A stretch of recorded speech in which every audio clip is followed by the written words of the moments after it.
Am I the a-hole for adopting my brother's affair baby? Why not adopt your own affair baby? Why your brother's? Great question, Riley. Let's answer the question. When is adoption not the answer? And it comes from Honeydeal5164, who says, I, 26 female, am in a long-term committed relationship with another woman, 23 female. Both of us have always known that we wanted children, and we've had a lot of discussions about just how that might happen. Oh, wow. Pretty young for that kind of conversation. That is true, actually. That is a young couple. And to have always had that conversation, that means in their super early 20s and maybe even 19, depending on how long they were together. Who knows? Even teenage years. My brother, Roy, 34 female, cheated on his wife. Wait. Sorry. They're both, I just realized it's a lesbian couple. Yeah, but that's still. That didn't register. That's still young. That's still young to talk about kids, though. Yeah, that's crazy. Wow. So my brother Roy, 34 male, cheated on his wife, 32 female, with a younger woman, Mary, 21 female. Yeah. Dang. He had been carrying on an affair with her for about 2 years. Mary says that nothing started until she was 18, for what it's worth. Oh, when you have to clarify that, God. However, all of this came to light when she got pregnant and came to our family. Roy wanted her to abort, but she wasn't comfortable with that, and he convinced her to go with adoption instead. Ultimately, this caused major trouble in his marriage. Gee, really? Who would have thought? Who would have thunk it? Oh my God. Our family all have come to know Mary, and my partner and I actually ended up offering her a lot of support. Nice. She's pretty chill. Pretty chill. Very gracious. Too gracious? We'll see. We genuinely became friends with her as well. Mary is not in a position to be raising a child, and she's not really interested in motherhood. However, my partner has had a little bit of baby fever, and she's asked if we could be the ones to adopt Mary's kid. Riley. Yes. Why don't we do a poll for our beautiful exclusive members, adopt or not? I'm curious. I'm curious how the people feel, because also this is a very rare one of the pros, I think, is it's a very rare opportunity no, it's not a rare opportunity, but it's an opportunity for them to have a child that is related to them by blood. Now they could just use one of their eggs. Oh, what if they had this child and then they had the other woman use one of her eggs, and then they have two children that are both related to one of each other? That would be cool. That would be cool if they I don't know. they inseminate. Ooh. Yeah. Yeah. The only bad part about all of this is that the family will be reminded of his accident, but I hope that the kid won't always be looked at it as that, if that makes sense. It's not an accident though. It's the kid's inception is an accident, but the act to do it was that I think is one of the cons.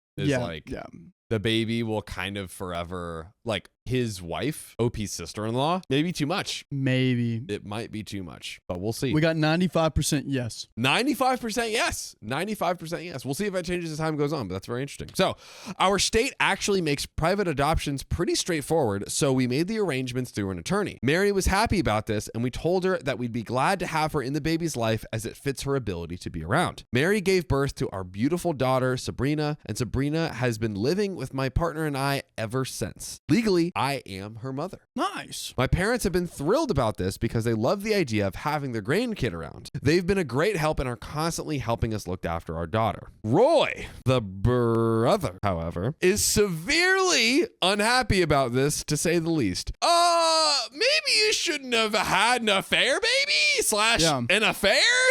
How about them? How about that? He didn't want us to adopt Sabrina, and he says that her being around at family functions and in everyone's lives is upsetting his wife. What we predict. Actions have consequences. Actions have consequences. You have to deal with them.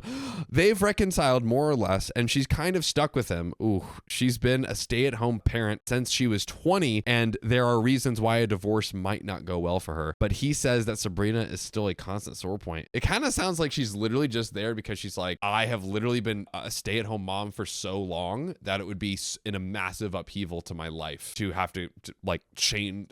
That's a whole lifestyle that I have to completely change, which I very much empathize with. I could totally understand that, but it does kind of suck. Now his wife, not that she should be able to stop the adoption, I don't think, but But Opie says both Roy and his wife are resolutely child-free, and his wife had literally threatened to divorce him if he ever attempted to gain custody over Sabrina. Wow. Wow. Roy says there were a million other ways that my partner or I could have gotten a baby, and that it was selfish and a-holish to force, quote unquote, his mistress's baby back into their life after he was trying to repair things. Bro, again, you are the one that caused all of this. And honestly, what's the poll at right now? 91%, 92%. And Harlan Baker says, thanks for the dono. The brother can get over it. He was the one who cheated without protection. OP is giving the child a good life. That's the thing, is like the child now not only has great adoptive parents, but is now going to have the birth mom in their life. This is honestly the best, I think, still the best case scenario. Maybe we read more and maybe we change our mind, but like second best case, Roy taking ownership and being a good father and the wife being okay with it. Yes. First best choice. Actually, yeah, that's, But this is honestly probably better than that because Roy and the wife are not really good people. So this is the best choice. This is giving, if Roy was a better person, second best, but given the scenario, best choice. Yeah, because they both were like, we want to be child free. So if the child was actually taken care of by them, assuming they still have those same like, you know, child free wants and tendencies, it probably would not be a good situation. So yeah, this is a very good scenario for the kid, I think, at least as of right now. He's repeatedly pointed out that my partner still thinks she might want to get pregnant at some point soon, and the fact that I haven't denied that I might be pregnant someday as reasons why we should have let Sabrina go to some other family where, quote unquote, she won't automatically cause trouble. He is also not only upset about Sabrina being in the family, but about Mary being around too, the mistress. He really hates her because he feels like she tried to baby trap him. You know, did you ever consider hating yourself for causing the pain to your wife? It seems as if everyone else is getting blamed except for you. You are blaming everyone except for yourself. Whoa. Oh my God. Stop. Sit down and shut up. This couldn't be further from the truth, as she never wanted to keep the baby one way or another. And yeah, it's like she did not want a baby. She did not baby trap. As to how she got pregnant, they were using protection, and he thought that she was also on birth control. Mary had admitted that she lied about being on birth control because she didn't like the side effects, and he was using protection anyways. She admits she's pretty sure she got pregnant when Roy got kind of lazy / impatient and used the same protection for a second round. Roy is absolutely furious at her, and he thinks that she did it on purpose, but she didn't. And besides that, she was like 19 or something, and obviously not the one at fault here. Ooh, yeah, dude. Roy, you're not in a good dude, Roy. He's upset about the fact that we don't plan on keeping his paternity a secret when Sabrina is old enough to ask questions. This is your mistake. It has consequences, as Riley said, and he has repeatedly said that the problem was solved and we unsolved it. Die. Roy used to be our parents' favorite. He has a very prestigious, very high-paying job, and he's their firstborn son, and until they accepted that he and his wife were truly serious about being child-free, they figured he was their best chance at grandkids. I, on the other hand, was always the kind of family weirdo, and my parents have never really understood my personality, and while they haven't been homophobic or anything, I sometimes have gotten the vibe that they were a little disappointed I was mostly dating women and settled down with another woman, and that they might have been hoping my sexuality was just a phase and that I'd settle down with a man to give them a baby. Dang, I felt like I've met this family before. Riley's like, do you live in Tennessee or North Carolina? Do you live in Alpharetta, Georgia? Oh, wow, that's specific. Sorry, well, that was a little too specific. Almost doxing, but not really. Edge doxing. That's edge doxing right there off the skibidi addy. Now, however, Roy has gotten tons of flack from them, and they've been practically showering my partner and me with love and support. He is clearly very, very jealous. Roy was sad that I brought Sabrina into a effed up family situation and that I should have let her have a chance at going to a normal household. And he has come dangerously close to implying that it's wrong of me to be raising her in a non-married, semi-open relationship between two women rather than in a traditional married heterosexual household. I've told him that he can shove his implications and that any part of this that's a problem for him is his own dang fault. Some of my friends / acquaintances have expressed limited sympathy for Roy and said that they can understand how I'm effing up his life though, but I disagree. The affair happened and I don't feel like he should be relying on his wife forgetting about it by just keeping it out of sight and out of mind like she's a goldfish or something. Am I the a-hole for adopting my brother's affair daughter? Riley, can we see where the poll has, the story is over, where's the poll? Adopt, 93% yes. 93% yes on adopt, and I have to say, I agree. I think that this is a very, very, maybe there's, maybe if the baby got adopted to like a, billionaire family that wants the birth mom involved as she can be, maybe that's like the most like insane dream scenario. But of realistic scenarios, I think this is the best case for the baby. Roy literally never wants, MJ Grow, he needs to accept his accountability. Roy literally never once in this entire story accepted accountability at all. Literally never once. And so it's like, before he can make, like, I believe does not have the right to make those comments. And even if he accepted accountability, I don't think so. But if you're going to make those comments, you have to bear the barest of minimums is to accept your own accountability of like, I was the one that cheated. Like, I was the one that I was the one that, used same protection twice, was lazy. Like, these are the actions that lead towards an affair, baby. Having an affair and you're not using protection wisely. So it's like, dude, what more you got to say? Yeah, dude. Ridiculous. But ladies and gentlemen, that is all. Let's get into the second story right freaking now. Are you ready, Riley? Let's go. Am I the a-hole for telling my dad's husband I don't want him to adopt me? Trial is up. Yeah. You cannot subscribe. You cannot renew. And this is the answer. When is adoption not the answer? Which we should ask at the end of the story. Is this reverse adopting? Maybe. Well, I think we have to find out from minimum Succotash 52-6, who says, I, 16 male, have two dads. One passed away before I was born, daddy. He was my non-biological father, and his best friend was my parents' surrogate. She's my auntie Gija. So my dad is my bio parent and my daddy's widower. And yeah, I say dad and daddy and still say daddy as a 16-year-old guy. Oh. That's how he calls him. In this world, in the times that you're Gen Alpha, maybe Gen Z, and you're calling your dad daddy. He's acknowledging it's different. He's acknowledging it's weird. Okay. Yeah, there you go. Dad always referred to daddy as daddy, so I use it. So I'm like, I'm okay with it. I'm just saying it's got to be tough for you. He knows what he's getting into. You want to give me that whiteboard? Oh yeah? Or do you want to do the whiteboard? Yeah. Why don't I pass it over to you? I didn't know. I feel like it's good for the other person to do. Okay. So basically, I got to run this down to make sure I understand it. So two dads. Oh yes. So two dads, two gay daddies. What's one dad's name? One passed away. There's non-bio dad and bio dad. Is the non-bio dad dead? The non-bio dad is the one that's deceased. The bio dad is still alive. Bio dad is still alive. And then dad still alive. Sorry, bio dad. Dude, Sophia does so much better than. Dude, right? She kind of crushes it. And then finally, Auntie Gija, she's the surrogate. So she's his biological mother. So his biological dad and mother are both still alive. Talish Muffin says the father passed so young, so calling him daddy forever isn't weird. Yeah, Riley. Oh, so daddy's dead? Yes. Let's call them non-bio dad and dad on the whiteboard. Okay. Like I mentioned before. Yeah. All right. Who is daddy? Okay. Give me daddy one more time. Okay, daddy is dead, right? Yes. Daddy is dead and he's a non-bio father. And dad is the bio father. And then Auntie Gija is the surrogate. All right. Boom. Here we go, guys. This is not good whatsoever. But this is what I got.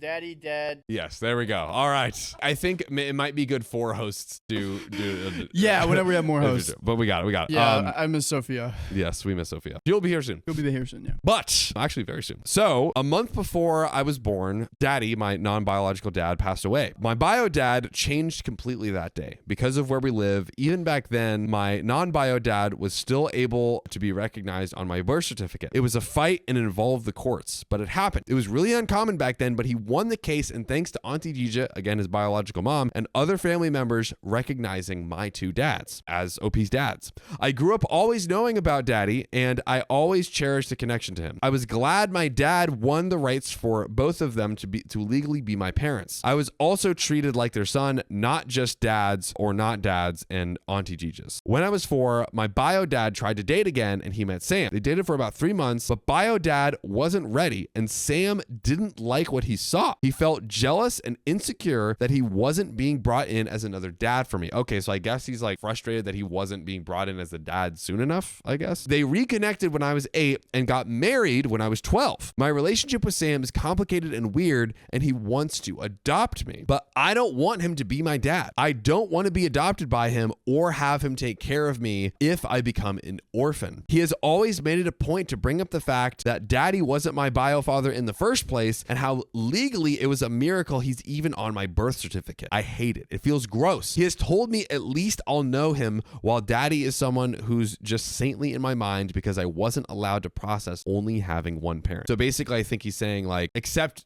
I'm also not your bio dad, so accept me, just the same way that, Daddy was also not your non-bio dad, and the fact that like you kind of see him as a saint in your eyes. It wasn't that. There we go.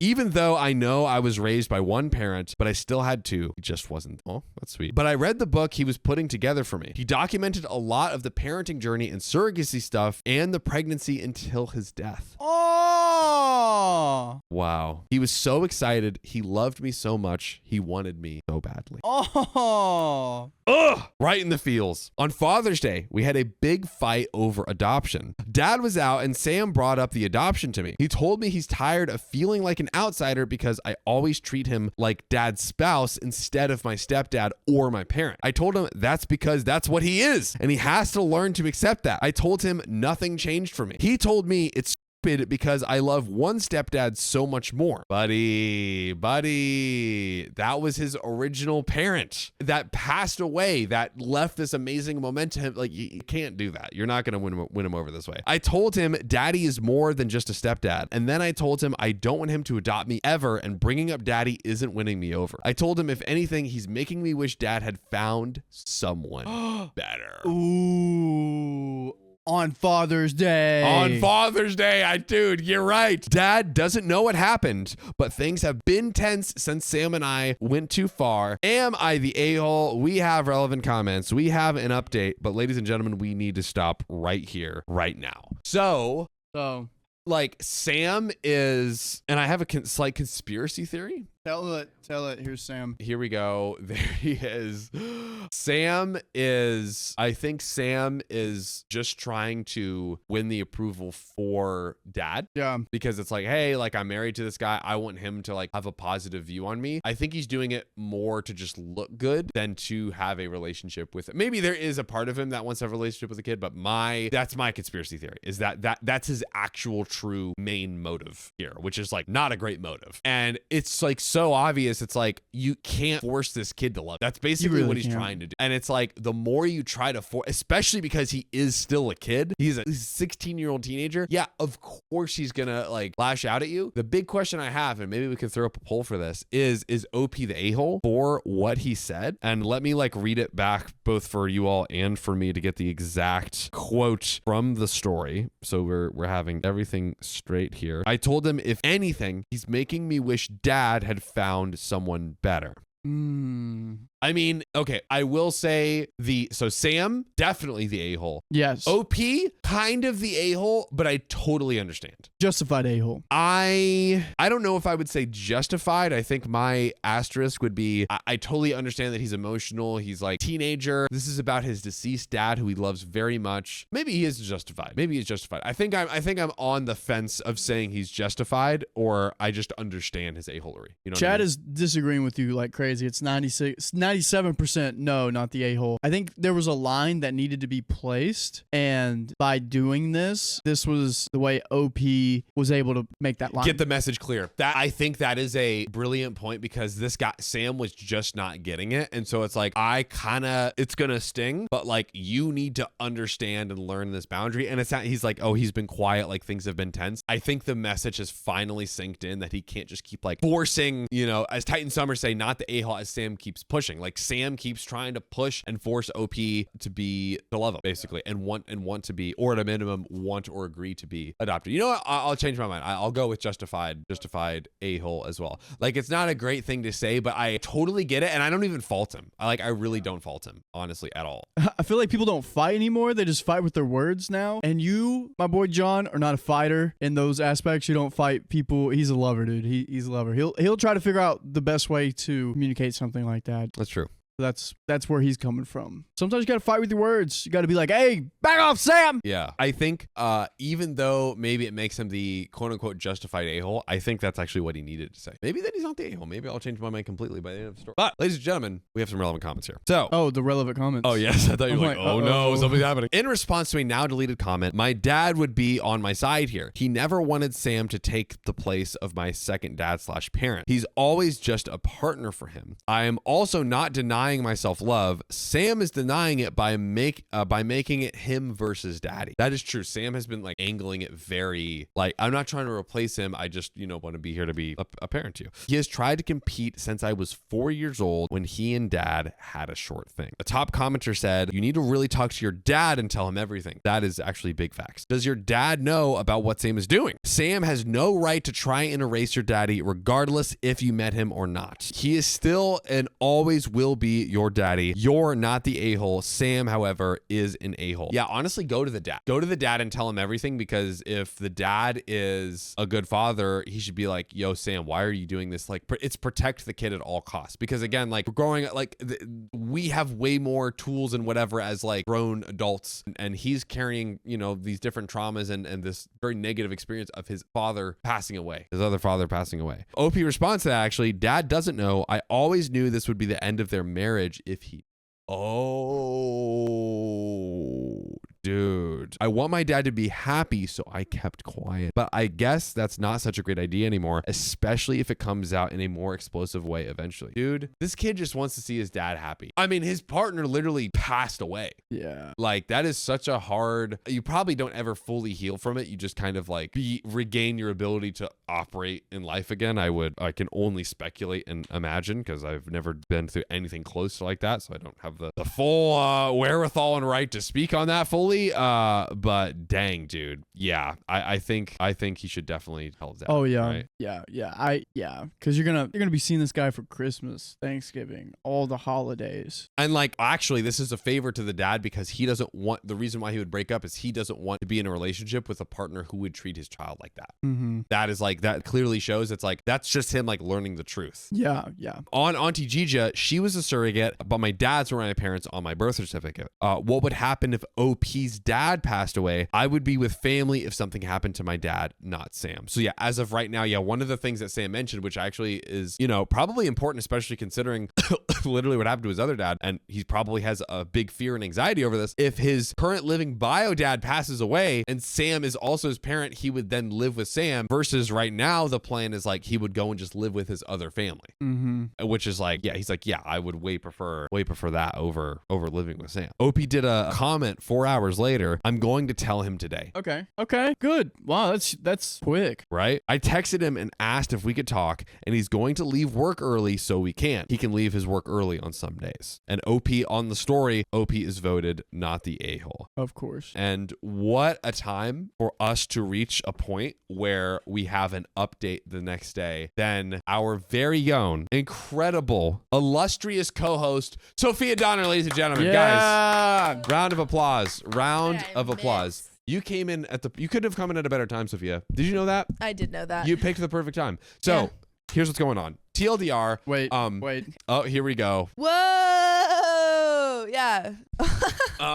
It looks like we're making like molecules. Yeah, right. We're doing all this. So, oh gosh, this is hard to show Okay, here we go. So basically, OP has two dads. Two dads, gotcha. So his bio dad is still alive. His non-bio dad, who he calls daddy, is deceased. So the dad and Sam are now in a relationship. On and off, now they're married. On and off, now they're married for like many years deep in their relationship now. Sam is trying to force OP to be like, hey, let me adopt you. Let me be your dad. You should accept me as your dad, and kind of like comparing him and his deceased daddy, who he, like OP daddy made a book, I guess, as he knew, I'm guessing he kind of knew he was going to pass away. And he made this adorable book about like his life, his experience, their experience of having OP and how much he loved him. That's so sweet, and I don't like Sam. Yeah, Sam sucks. Sam stinks. Literally, Sam is the worst. Sam's the worst. The most terrible ever. Sam is in the other room. Our good Sam, who we love. Just kidding. That's not you. And then Auntie Jija is the surrogate mother. Okay. So she's not really a main character in the story. She's just the surrogate mother. So basically where we're at right now is OP is going to tell dad that Sam, because dad has literally no idea that Sam has been pressuring his son to accept him. And he said in a response to a relevant comment, he's like, if I tell my dad, I think he's going to divorce. Okay, can I redo that? Okay. Wow, I totally understand. I'm so sorry. No, it didn't hurt, but I was really worried that it would. Okay, I understand. No, it helped me understand it. I just want to make it look pretty. Oh, go for it. But ladies and gentlemen, we have an update the next day. Also July 3rd, 2024. So this was pretty recent. I told dad everything. He brought me out to get ice cream and we just talked for like 4 hours about everything that happened. My dad was so upset. He had no idea Sam had ever even mentioned adoption to me. Sam never mentioned he wanted to go that far. We both ended up crying because dad felt so guilty and I felt awful hurting my dad. All I ever wanted was for him to be really happy. Aww. Sam, this is all your fault, Sam. Why are you doing this? He got really mad when I told him what Sam said about daddy and being just a stepfather. My dad isn't a guy who gets mad, so to see him that way was surprising, but also not really because he still loves daddy so much. Because again, as we've said in all of the stories where it's the deceased partner, it's like you never stop loving that person. They just pass away, sadly. I ended up spending that night at my best friend's house, and I'm still here. He said he needed to take care of things without me there, and he'd pick me up later today. He sent me a text late last night that said Sam won't be at the house when we got back home. And he apologized again. He apologized a lot yesterday. Also, Sam sent me an angry text at some point and I blocked his number. I figure I don't need it anymore. And I'm gonna read it back one more time. Yeah, he said he needed to take care of things without me there and he'd pick me up later today. He sent me a text late last night that said Sam won't be at the house when we got back home and he apologized again. Yeah, so basically I just wanted to double check. Dad has ended the relationship with Sam to protect OP, which is W parenting move. Absolute W parenting move. W. And that is the end of the story. Dixie Blue Steel says that Sophia is always scared of the whiteboard being passed to her. It's a danger. It's a hazard. Dangerous. Also, guys. my arms are weak noodles today.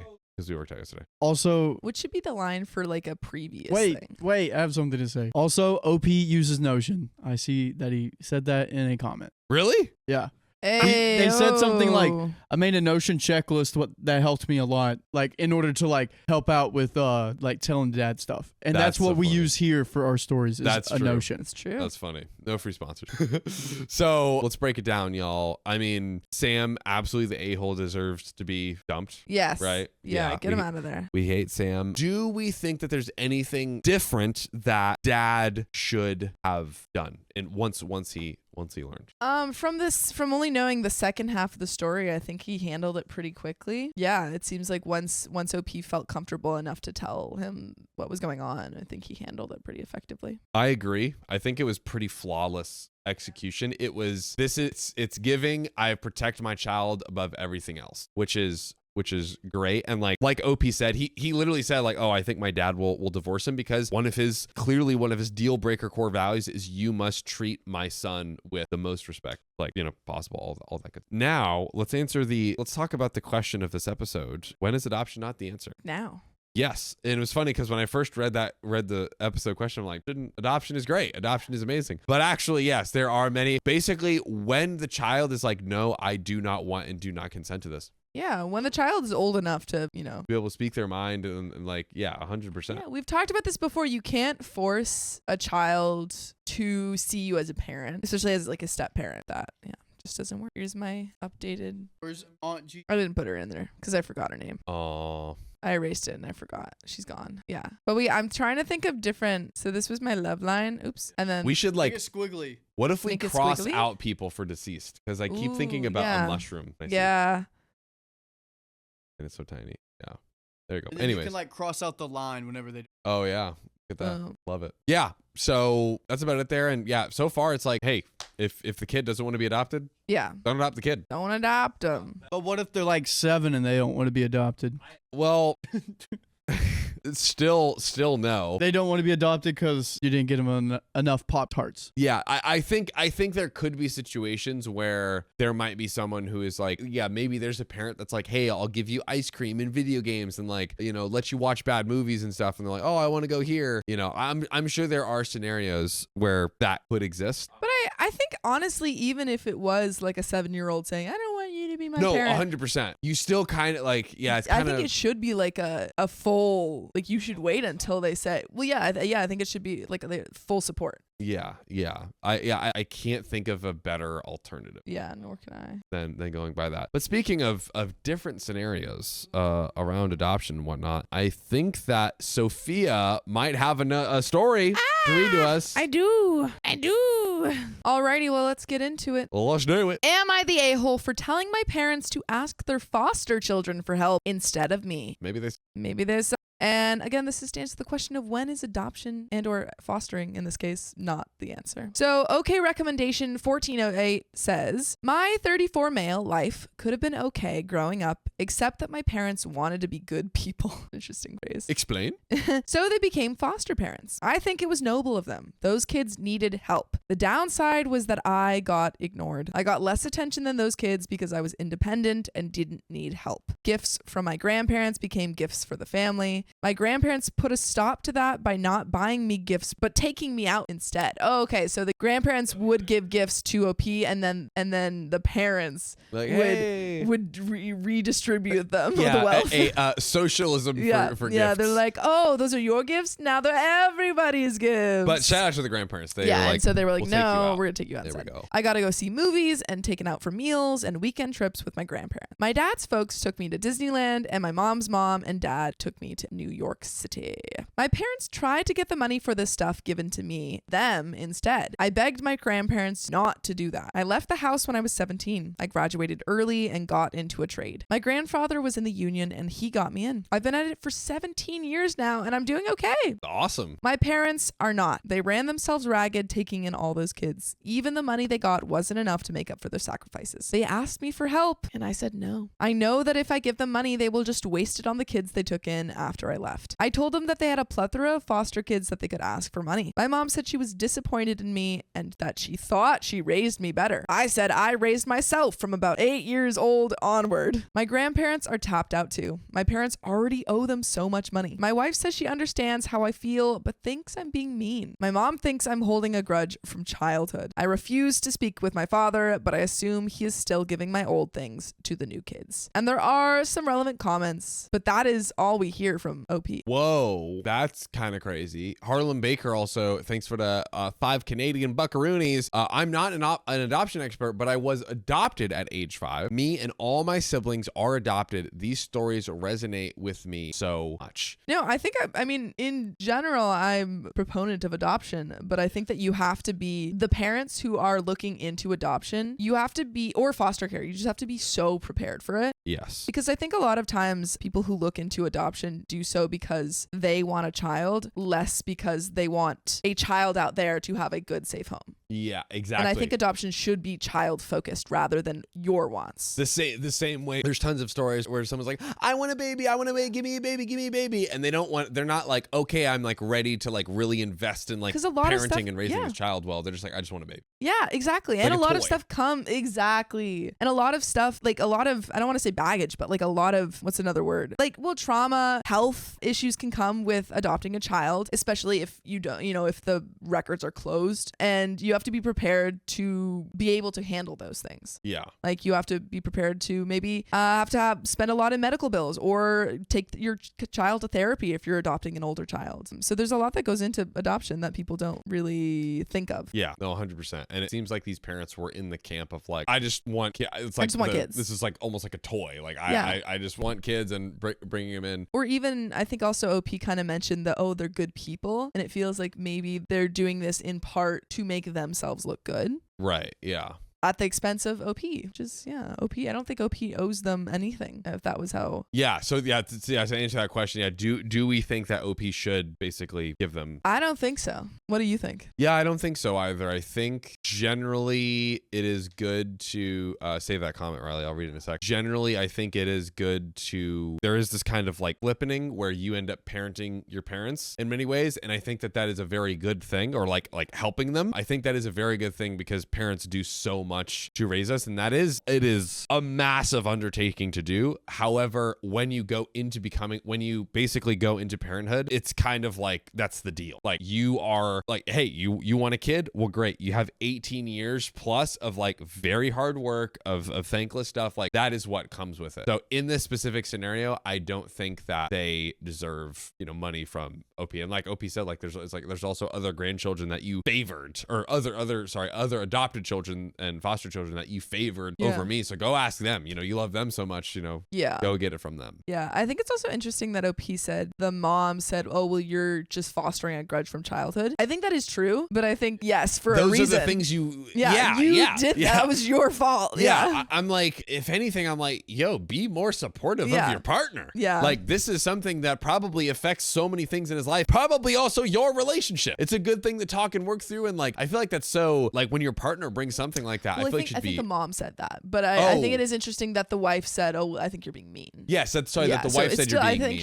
think you're still. Yeah, it's like I would hope my partner is like, you should just like get over. You're just being mean. Why don't you just get over it? And like, is this hurting? Is this or something like? Yeah, is this still affecting you to this day? This kind of tense, strained relationship with your parents. 100%. I think generally what happens in the right scenarios where people give money is like the parents like don't want to ask for money, and the child is like, no, you've done so much for me. I want to give back. Yeah, in those situations, that's totally fine. I don't think it's like a clear-cut rule of a child should never give money to the parent. Yeah. But I think in this situation, they don't deserve that. 1,000%. But ladies and gentlemen, we don't hear from OP anymore. I think they respond to one comment, but you respond? I think okay. It's just, a couple we don't comments. Hear much from OP, but Sophia, I shall. I am not you reading. Were about the to story. read it. Yeah, I was like, wasn't I reading it? Strapo says, not the a-hole. Your parents ignored you and tried to take money from you. You're not holding a grudge from childhood. You're simply recognizing a pattern that they never made you a priority. They were irresponsible in their financial planning by taking in so many kids. That's not your problem. Tell your wife, I do not think you are being mean. You just don't want to be taken advantage of. And there's another comment from Wadafu Mix says, you are not holding a grudge from childhood. They say, yes, he is, but he's absolutely justified. To hold a grudge is to have and maintain a feeling of anger, bitterness, or resentment towards someone for something they did, especially a wrong that you think they committed against you. I agree with that. And then Sharp Chocolate says, I see a lot of not the a-hole, but honestly, I think you're an entitled, spoiled brat. Whoa. Your parents helped underprivileged children and you got a lot of nice things and experiences with your extended family, but you're mad because you had to share your parents' love? You didn't go without and you don't need those things to have a good life, but you got them, and instead of being happy, you're mad. The way you talk about them feels like you've never even tried to see them as family. You don't have to help them, I guess, but I don't get what your issue is. And then OP responds, they're welcome to spend all of their time and money on anything they want. My money is for my family. Yeah, that's a crazy comment. Not from OP, but from the person before. Yeah, it's just like, again, it's the same. It's kind of the same thing with like, there's parents that are awful parents, and like at the end of the day, they don't deserve all these things. They birthed you. I think there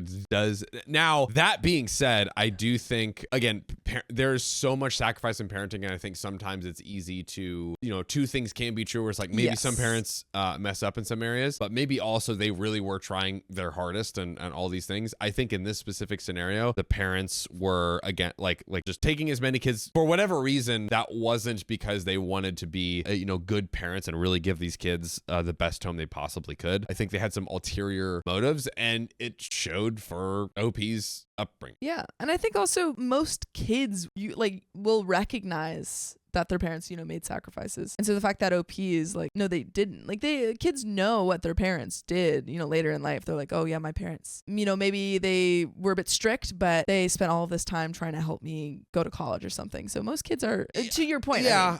I'm saying the fact that OP is later in life still like, no, these people were not good. Yeah. It's like kids know later in life how their parents treated them. I don't know how to make this point. I know what you're saying. I Yeah. personally believe, I think sometimes people can, because of the wrong things that were done, can sometimes slightly or more unfairly let that overshadow. I guess it depends on the child. But it depends on the child and how the parents actually were. But this, I think, is a clear cut case of like, the parents had all these ulterior motives, and it showed in the way they raised their child. True.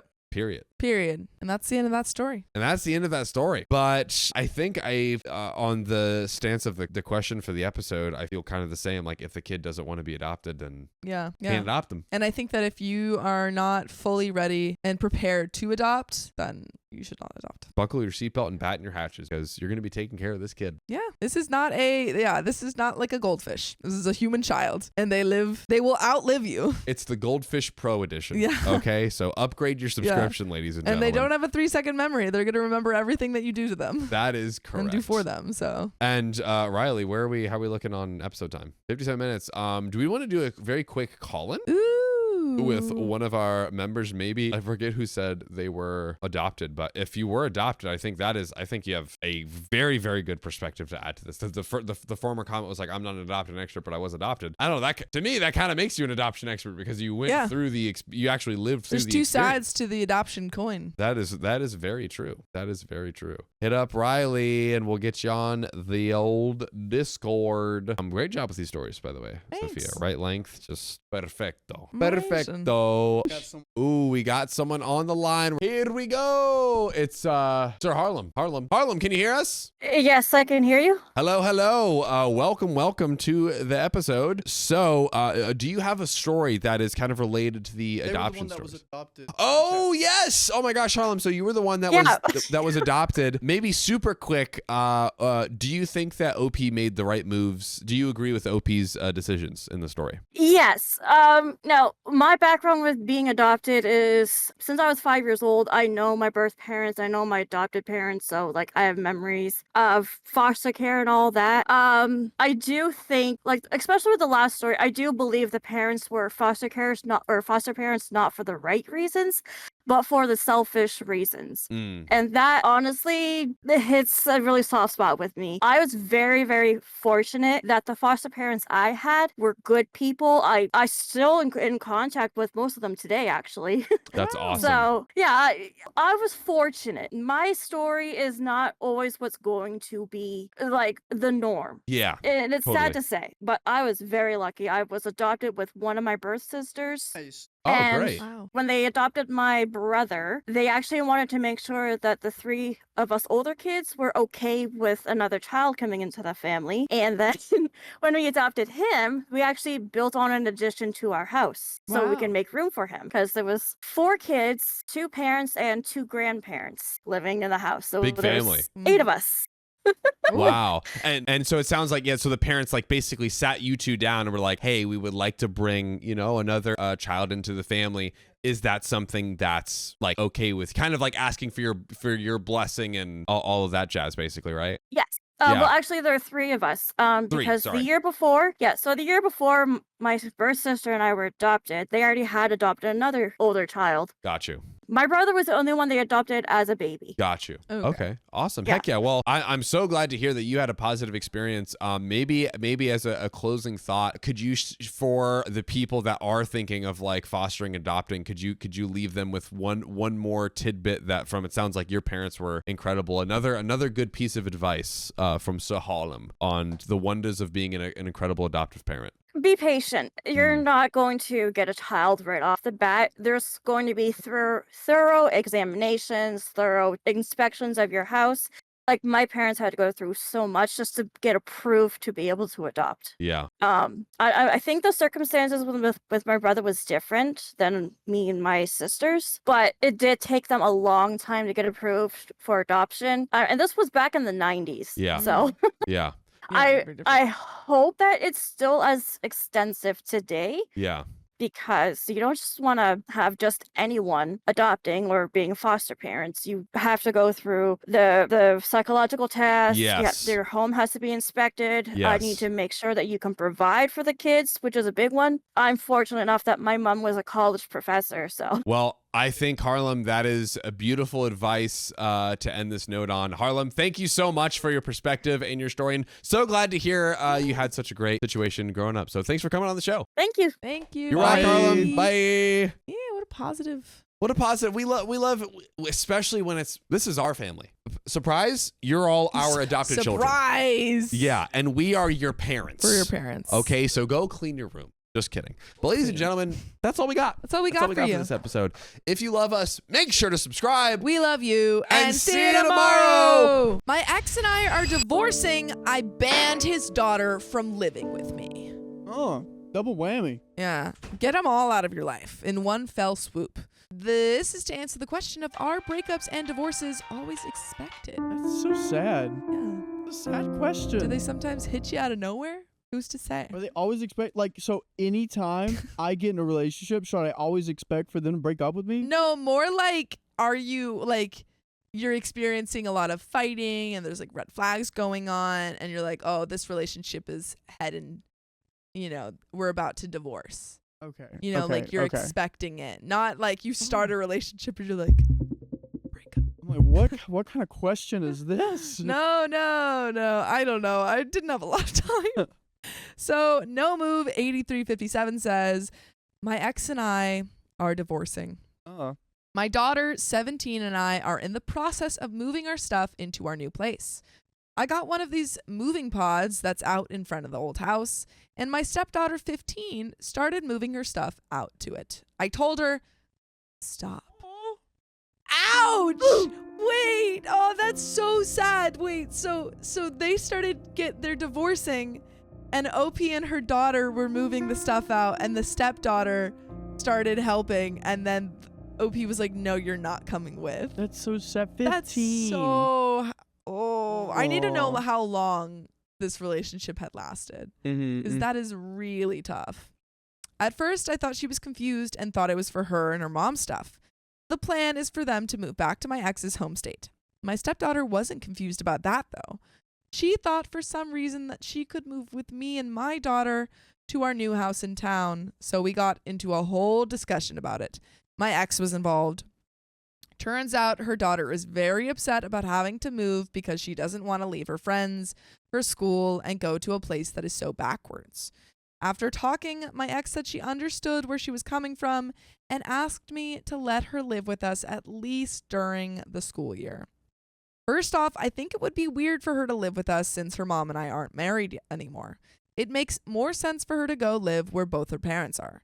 Logistically, it also presents an issue because our new place is smaller than this one, so she would have to share a bedroom with my daughter, and I know my daughter would hate that, so it doesn't seem fair to force that on her.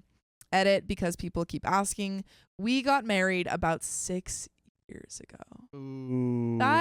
That's a long Wait. time. Keep. One more. Okay. Sentence.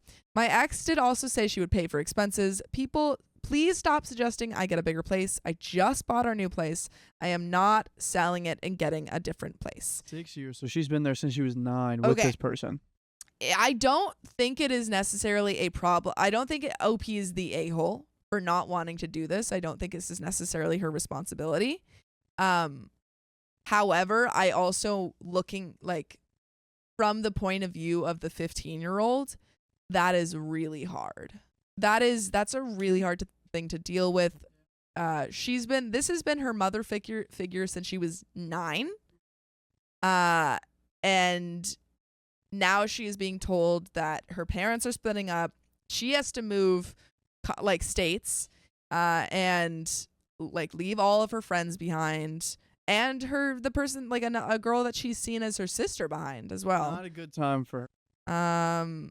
Yeah. Be the honestly, okay, not the a-hole for Yeah. sure, but Yeah. angel or devil is my question. Would you rather be the angel or human? Maybe not devil, but human. Yeah. He's definitely not the angel. I would be the angel in this scenario. That's the thing. OP totally has a right to be like, this is not legally my daughter. My ex-wife has a responsibility to her, and I shouldn't have to have that responsibility. I think that OP is, not the a-hole for that. It just, like, is really sucky for this poor 15-year-old to learn that this man doesn't even, see her as a daughter anymore. Oh, That is really ouchy.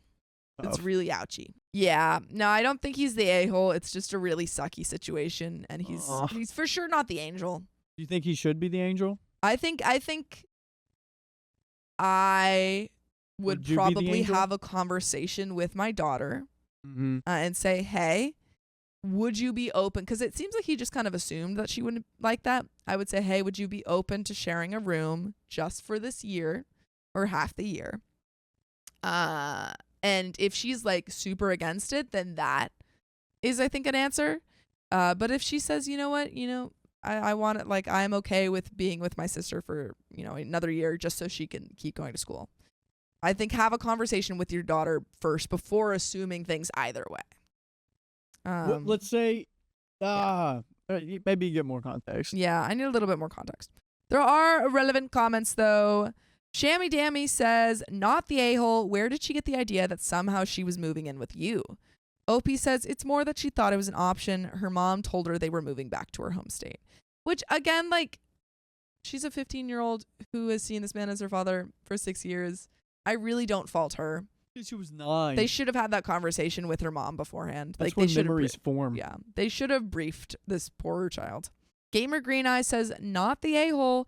It's normal for a child that age to be upset about moving away. Not your fault. Her mom should have talked it out with her. And OP says she did. It seems like she didn't do it effectively enough. I think she did it, told her what was happening. Yeah.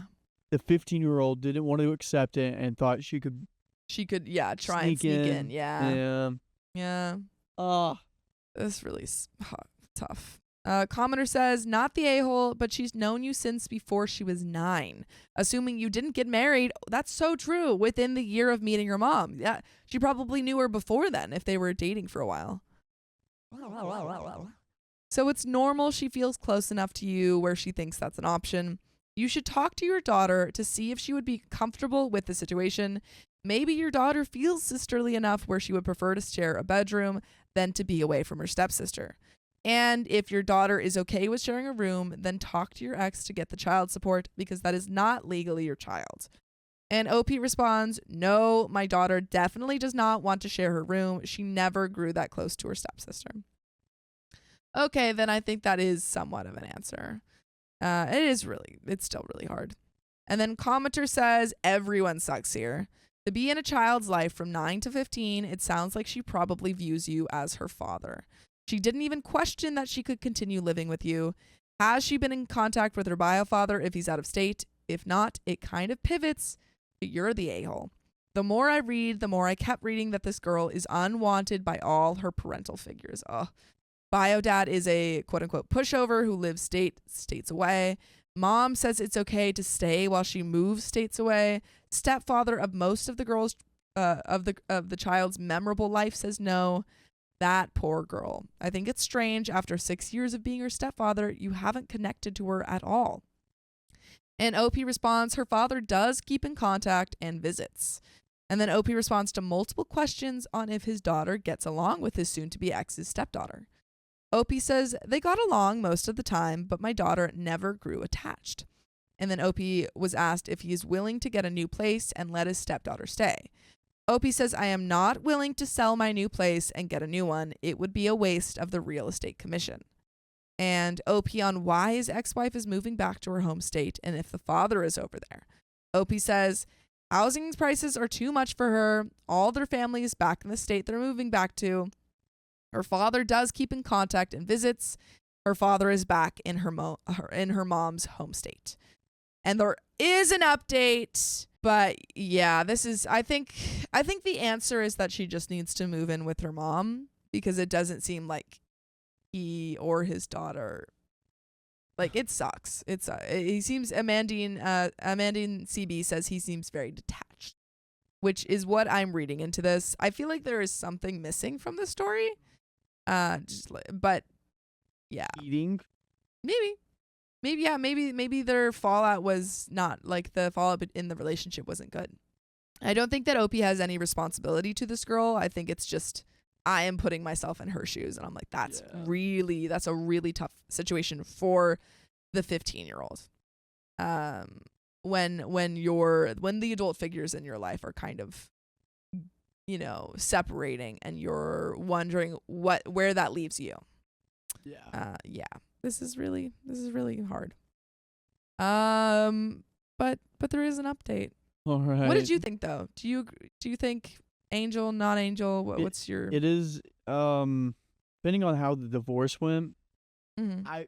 I would be the angel if the divorce went well, and it does seem like he's detached. And I hate that the sister, like, it just didn't work out, and the family didn't work out.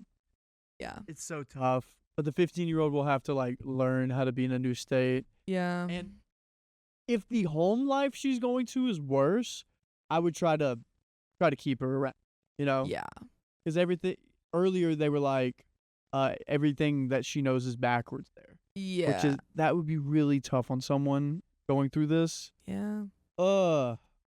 It's not his responsibility. Yeah, no, it's not. It's not his responsibility. It's literally just like, I am thinking about her, and I feel bad. Let's get into this update and find out more. So I talked to my ex privately, and she said she understood. So we ended up getting together and having a talk with her daughter to make sure things were very clear. She was still very upset and ended up locking herself in her room. We thought we would give her some space, but later on, though, there was some fighting between her and my daughter, which was unusual because they haven't really fought before. In the end, I decided it would just be easier if we moved out sooner than expected. We might have to shuffle things around while we paint, and we don't have all our stuff here yet. Despite that, I think it's for the best. Overall, it is a less difficult and awkward living situation. In a week or so, we should be settled. And one comment to finish the story off. Amazing Reality 2980 says, sounds like you handled it as well as you could, and though the current living situation is less convenient, it sounds like it's better for everyone involved. Having to move and change schools while in high school is different, but your stepdaughter will adjust to her new home and make new friends. And this is to answer the question of, are breakups and divorces always expected? And it seems like it really wasn't expected for this daughter. The villain story on this girl. Yeah. Go crazy. Youch. Man, youch. Yeah, OP's not the a-hole, just definitely not the angel. Which I don't think he necessarily has to be. It just sucks for his daughter. For the daughter, actually, not even his daughter. I think I'm just like, I guess I'm interested in his relationship with this girl. Because he doesn't refer to her as his daughter, or like, If he did, she'd be moving in. Yeah, doesn't mention whether or not she called him dad or anything. I'd love to know a little bit more about it, because it seems like they never really bonded. Or at least he never really bonded with her, nor did his daughter bond with her. But she seems to have developed a stronger attachment. Yeah. I don't know, man. But that's the end of this story. I just received a request for child support from a woman I've never met. I'm a cis woman and have never had children. So should I sue her? I'm Sam. This is OKOP, where we tell the funniest stories on earth. John, what do you think? Should OP sue or give the money? Do not send any money. First off, 100%. Like, it's not your child. It's not your child. It's not your child. What are we doing? And then, also, as soon as you give a little bit of money, then there's precedent to give more. And it's like, why would you ever, like, if I walk to a stranger and I'm like, yo, pay my child support, they're going to be like, what are you talking about? I wonder how often that happens to Drake. Bro, paternity testing for women that I never slept with. I'm legally obligated if they request it. That's literally a Drake line. Bro, it happens. Literally. It happens all the time. Come on. But let's see what happens to OP. So this comes from Carl Solomon Violets. And this is on November 10th, 2023. They say, A few days ago, I received a notice from an attorney that I am being sued for child support from a woman I have never met or heard of. Context: I am a biological cis woman. I am straight. I have 0 children. I have never done surrogacy, egg donation, or even given birth or come close to it. Yeah, I feel like if you're a woman, you would know if you've had a child. I know. I think I would remember that. The last 9 months are a blur. Oh. I contacted the attorney listed on the document, a fairly well-known attorney around where I live, to make sure it was legit. And no, it wasn't legit, so the whole story's over. Just kidding, it was legit. He stated that his client came to him to sue me for backdated and future child support for her 15-year-old and stated, I am the biological father. But OP is not biologically a man or a father. The attorney had my name, address, and info like my birthday, where I went to school, yet somehow didn't know that I am a woman. I wonder what their name is. The attorney, yeah, it's like Jamie or something. yeah, or like super Sam. gender neutral. Yeah. Madison. The attorney also stated that the woman is in her 40s, repeated her name to me, and verified with me if I know her. I stated, I've never met or heard of her. Come on. I'm a biological woman who has never had a child, and even brought up that if I was a man and was a bio dad, how would she not be in trouble for statutory, as I would have been barely 15 when the child was conceived, and she would have been in her mid to late 20s. Wait a second. So what if OP's like, hey, let's just like bring this to court? So number one, it's going to Yeah. be so obvious, right? That it's not true. But 2, let me sue for what, sexual misconduct? Yeah. It's like, hey, if you want to sue me for this, then I'm going to sue suing you you for back. Come on. The attorney stated that as an attorney, he needs to follow through, and I need to see him and sign the documents and do a DNA test No. to confirm any relation to the child. This is the case. This is maybe Bro, just hop on FaceTime or something. the number one case of not doing a DNA test. I know. This is a waste of time. Like, you would think this attorney would be good enough, this famous attorney would be good enough to like do enough research to know that this is not possible. But again, maybe it's the paralegal that's working on this one. I wonder Attorney if, in training. do people also change their sex to get out of child support? Great idea, maybe. I don't know. Is that a thing that happens? Let us know in the comments if that has happened to you. I informed the attorney that it's literally impossible for me to be the father, but he won't take no for an answer and told me to bring my lawyer to his office tomorrow, which sucks because now like OP's having to pay a bunch of money for that. That in that case, hopefully you can get, and you legal people might know more than me in the comments, but you could just get a public defender. You legal people. You legal people that comment on our videos and educate us so wonderfully. Maybe you could just get a free public defender, and that's actually a case that the public defender could be like, oh, this Yeah. easy. But sometimes the public defenders are so bad. take a bargain. They end up successfully being sued for child support. That would be We crazy. plead guilty. Yeah, right? It's like, dude, What are it's you talking impossible. about? Oh. Well, there's definitely some like worse public defender stories out there. Oh, you're for right. sure. Gotta find those. Do I actually need to get an attorney? Can I just show up and be like, look at me? Very much a woman and have never given birth. Leave me alone. I need some proper guidance on where to go from here. And obviously, there is a big, juicy, thick update. But John, if you were giving legal advice, which we are not, what advice would you give to OP? I would not give, but give legal advice of, honestly, if this was me, I would kind of just want to stoke the flames and have fun with it. And it's like, Yeah. all right, you're continuing to like harass me with this like lawsuit stuff. Bet. Let's go to court. Let's get in front of the judge and let's let this judge, laugh you out of the courtroom.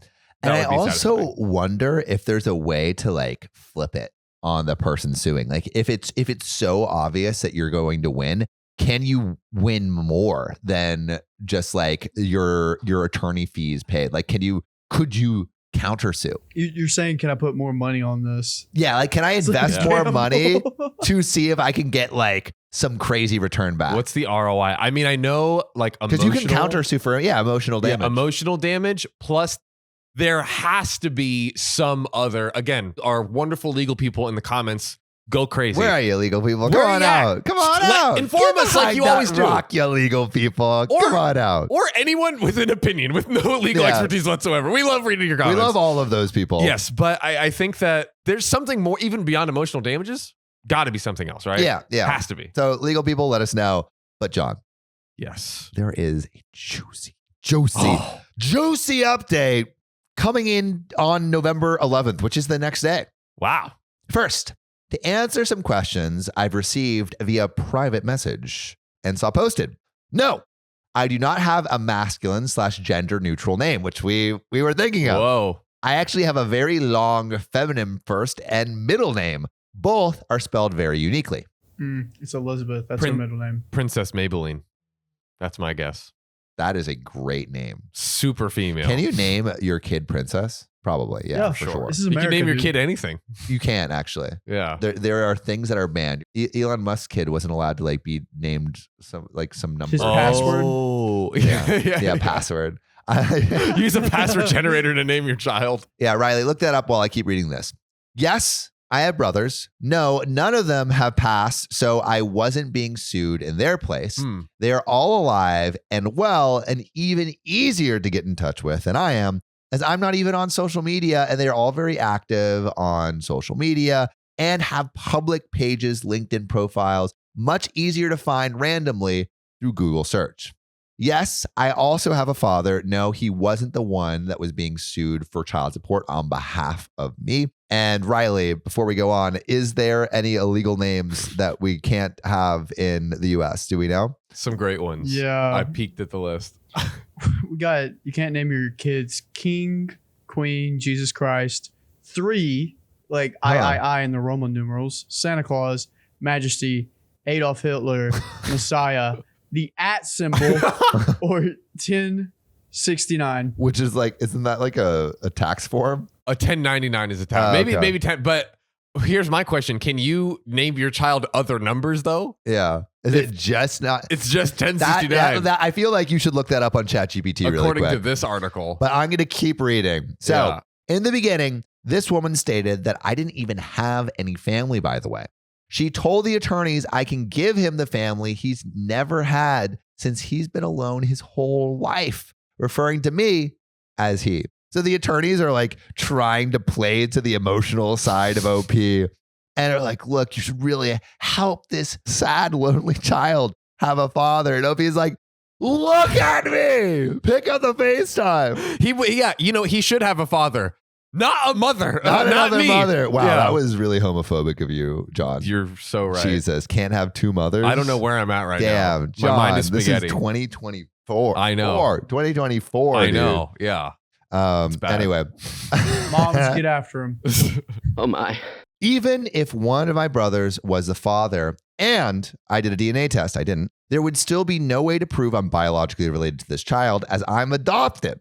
I mean, you could do a DNA. Wait, couldn't you do a DNA test? And I guess you could, but maybe there isn't hospital records of the medical history. But I would imagine that if someone in their family has done it, then they could connect that way. Right. But it's not guaranteed, probably. the only relation to my siblings is literally because my parents signed a piece of paper and drove to pick me up from state custody. Also, if she were trying to set up the DNA test to prove a familial link to the kid without the father present, if she knew anything worth her time about my family, she would have gone to my sister, who is biologically related to the rest of my adoptive family, adopted from another family member. So what I think maybe they're trying to do, or what it says is like, oh, do this biological test so we can see if one of your brothers is the father, because if they're biologically related, then you would kind of prove that.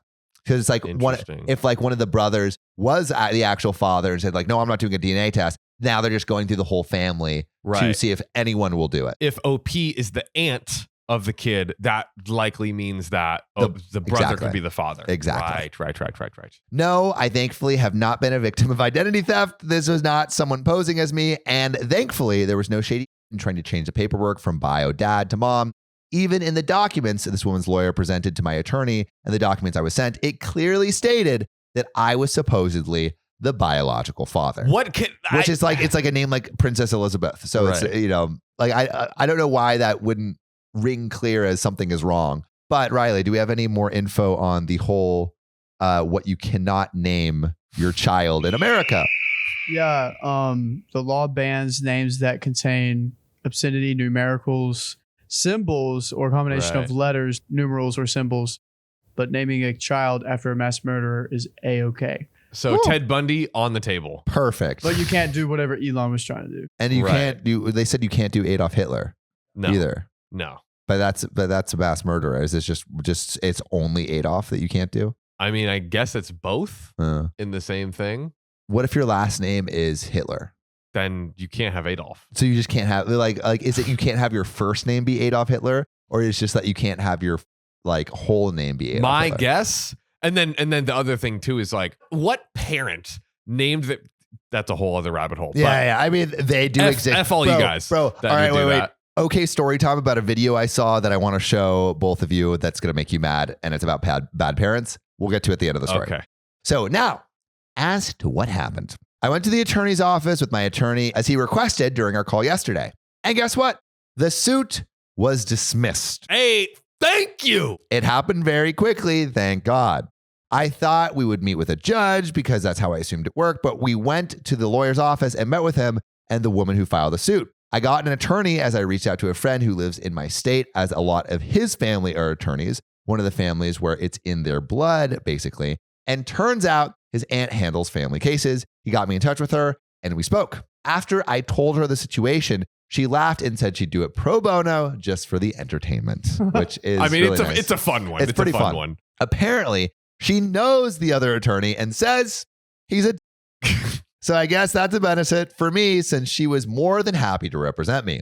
We met with the attorney, showed my BC ID passport, adoption papers, and my initial BC birth certificate prior to adoption There we go. for good measure. Good. The attorney was frustrated with his client, obviously, but very kind with myself and my attorney about it. He apologized for the inconvenience. Why didn't he do that in the beginning? I mean, I don't know. He probably just like kept pushing it as like, let's just get this person in, like, because it's like obviously they're the one lying and not Yeah. us.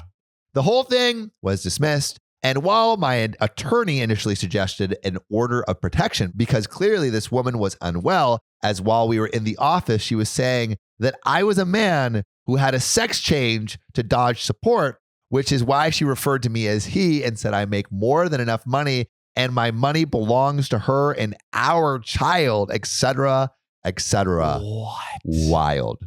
Oh, that is just mind-numbingly insane. But I gotta believe that it's happened at least once. Oh, I'm sure. Yeah, the sex change, Yeah. at least on paper, because I believe there was a story in like Ecuador or something like that of a man just legally changing his sex to female so he could like win a custody case or something like that. Yeah, so it's like, oh, now a female, that's a mother, and then it was easier to win the case that way or something. And that worked? I believe it worked. Yeah, I think that's why it was like so big. And all he did was, and I use he because he was like, I literally just changed it to female on paper to get the kid. Wow. Yeah. Let us know if you've heard of anything like that. I would love to know your answers in the comments. We ultimately decided against the RO. This is the restraining order. Mhm. As after all of this insanity, she was honest about how this came about. So we're going to get the tea. Okay. She, myself, and my male cousin used to work in the same place over a decade ago. I worked a different shift in a different part of the building. She was a secretary and he was a typical office worker. He is the father of the child, as apparently they had known each other for years prior, but he is also now a stand-up guy.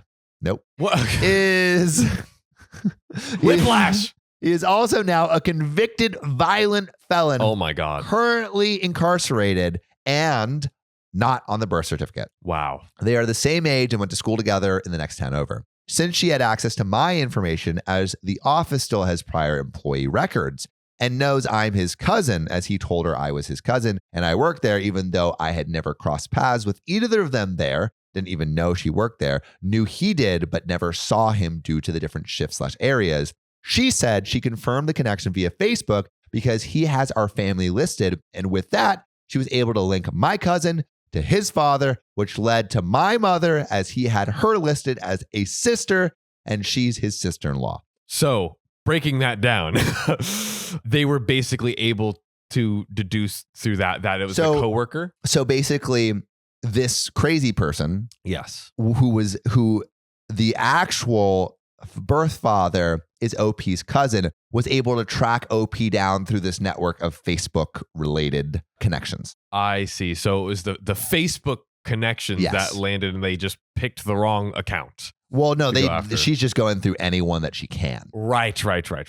because the actual father is in prison. Yes. My mother was always my emergency contact, so she has access to my information. She said she was able to get my contact information in the easiest way. She figured she could throw a suit against me, get a DNA test, then lead back to him, and she would try to go over him and sue my uncle for support as he retired from a good job and has disposable income, and my cousin is incarcerated. So she was just trying to like basically latch on to any DNA evidence that she could so she could get some money, which honestly she's entitled to. Yeah, for sure. But just not from anyone except the incarcerated person. Yes. No, I don't understand her thought process because honestly, I have no idea how any of this works or if this is even a thing she could possibly do, which is it? I don't know. Also, she said she was recently fired, which is why this came up now. And since she knew my cousin was incarcerated and she needed the money, she found me via our last name and made a copy of my resume and the important info in my file.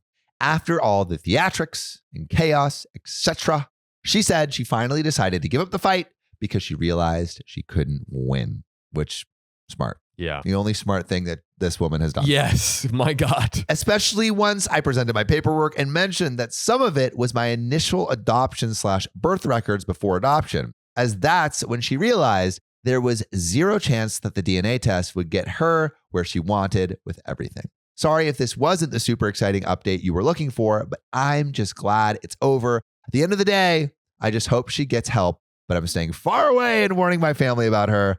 I hope you all have a great day. And there are some relevant comments and some small updates. But I guess like with all of this, do you think like should other families be responsible to give money to like a mother? So it's like I accidentally knock someone up. I don't have any money, so they don't go to child support from me, and so they go to my parents. Should that happen? What do you think? I do, and now I'm kind of understanding maybe more context of them just trying to go through anyone to get to the person they were trying to contact. I think that is massively more reasonable in terms of like, hey, this person is very closely related to you. I'm trying to get in contact. So like legally, kind of like not the same, but when someone suspects that someone's the father, it's like, hey, you need to take the paternity test to prove your innocence, essentially.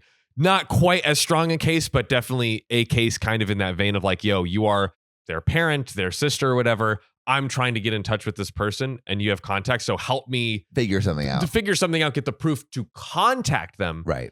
But you getting don't think, money from that person doesn't make sense. Yeah. I mean, you can ask for sure. I mean, I believe. Is there any legal precedent for that to happen? Legal precedent?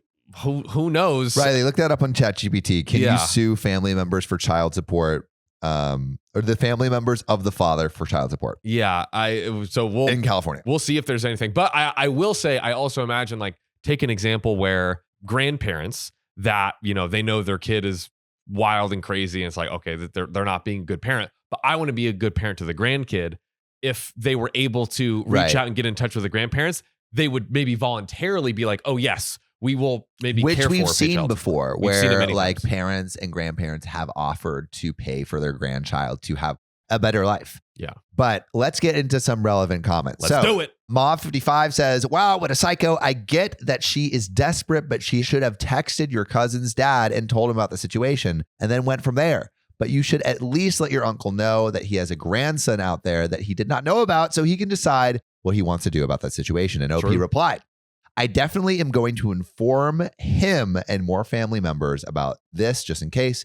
However, according to her, she has no way of contacting anyone else in my family. She only got my info from taking it from an old employee file from decades ago. And then Mega Ma Wax says, I was hoping for something more along the lines of you asking the lawyer whether or not he knows how babies are made. And if his belief is that 15 years ago, his client, mid-20s, had sex with a 15-year-old girl and became pregnant as a result, then you eventually tell him that you aren't coming in. And if he wants to talk to you, he can have you served. Eventually, he files a suit and you appear in court without a lawyer and are just like, look at me. Look at me. The judge gets so annoyed by this basic failure to do due diligence that this leads to the lawyer getting disbarred and perhaps criminal charges are filed against the woman for attempted fraud or something. Still, everything you did is much more mature and reasonable. I do wonder, though, whether what this woman was attempting to do was illegal. And I'd be curious what her lawyer was actually thinking when you informed him that you were a woman. Presumably, he had to have some thoughts about contacting someone with an obviously feminine name.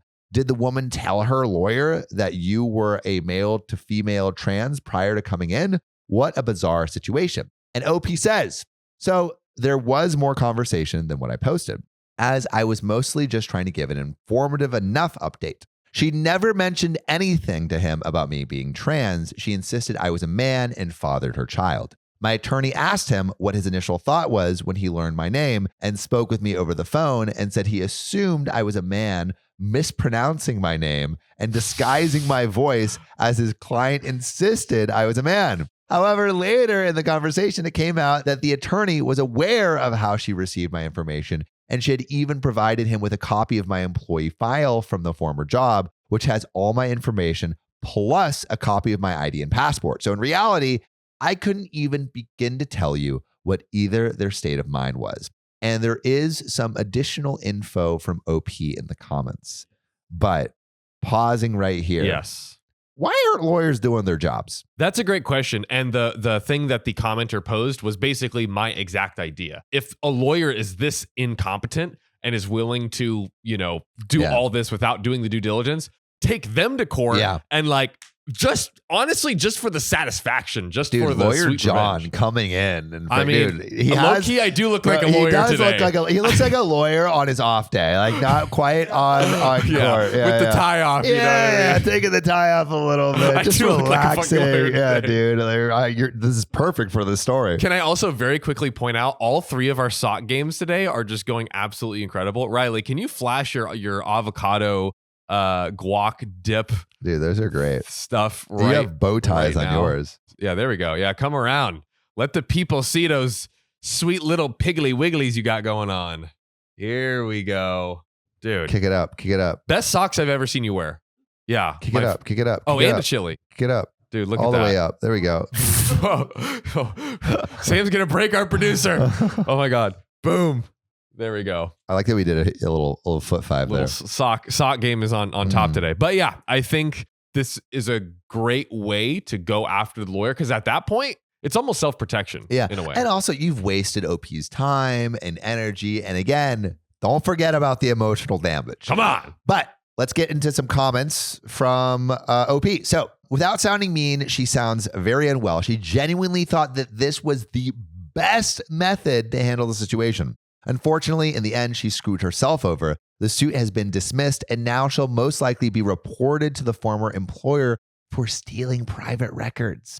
Plus, my uncle has no responsibility for this kid. He doesn't even have a relationship with his son nowadays since he's incarcerated for life. Oh my God. Her best option at this point is to pursue paternity with a violent convicted felon that isn't even allowed around children.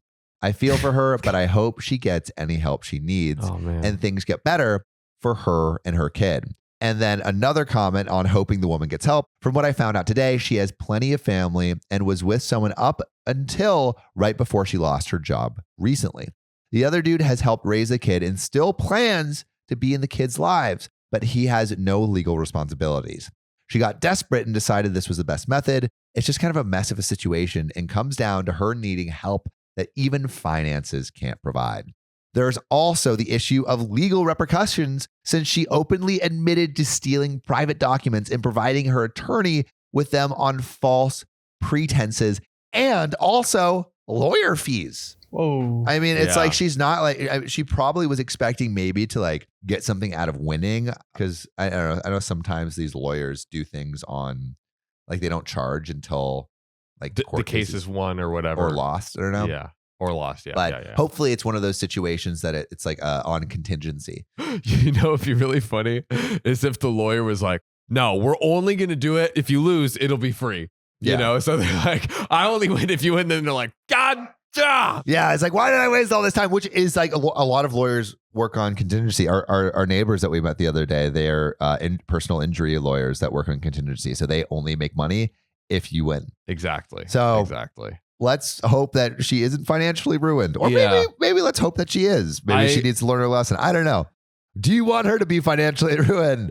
Put your answers in the comments below. Let us know. I'm personally, I do. This was wild, but I feel for the mother just trying to get something for her kid. But Totally. I mean, like, she's got to do what a mother's got to do, but it sounds like she maybe isn't being the best parent right now. It's 100%. I'm very curious to hear what y'all have to say on this one. Yeah. For sure. And on that note of bad parents, I need to show you guys a video that I saw of the worst parenting ever.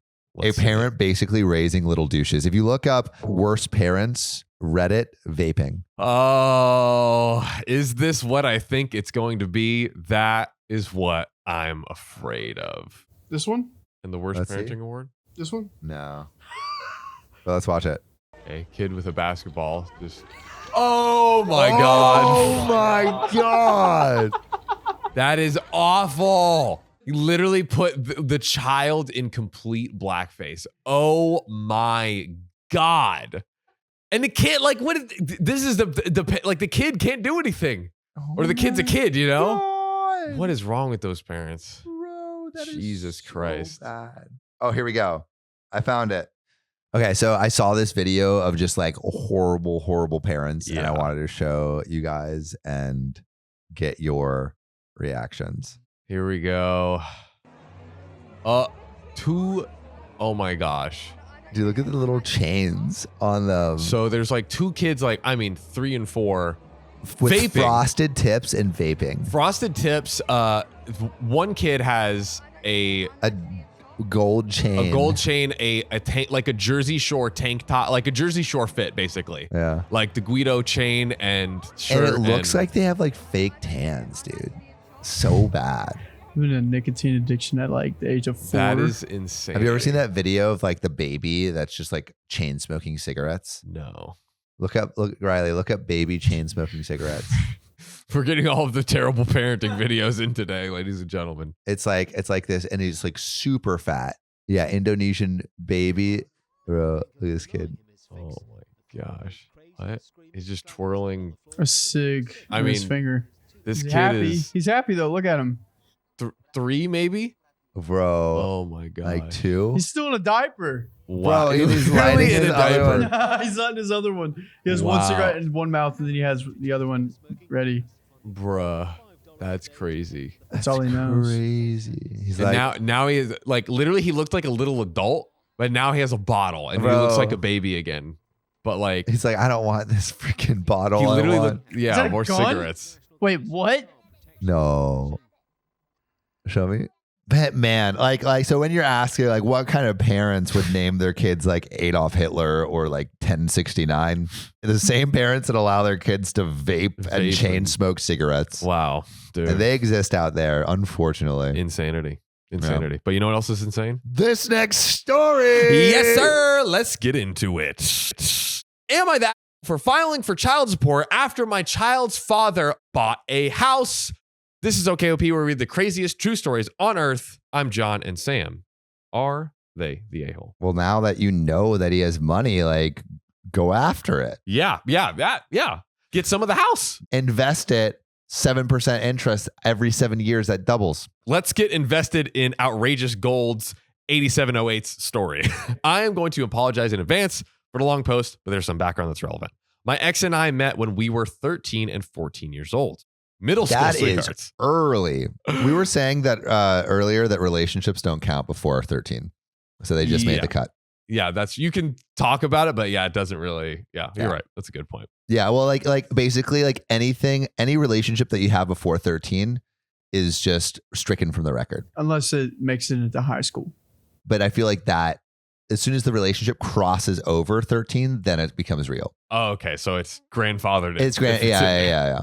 But it starts at 13. So you've been together since 13. The grandfathering of middle school to high school relationships. I have all of these random rules that people like the last video, the two golden rules that I came out for every 4 years of marriage, you get a hall pass. Yeah, we reference that a lot whenever you're on the podcast. There was. And Sophia's like, what? Sam would say something like that? Yeah, you would. That's your brother. It's documented. All right, this comes from Cosmic Inkwell. Sam's golden rules of marriage. For every 4 years of marriage, you get a single hall pass. 2, if your spouse dies, you have to wait 1 month for every year you two are together before dating someone else. Make more rules of marriage. I'll cross stitch them. I'll make you a cross stitch of them for the studio. Yes. Thank you. No, this is not. Stop. This is great. This is not great. Dude, that means we're going to have it like embedded into our studio and we're going to manifest this.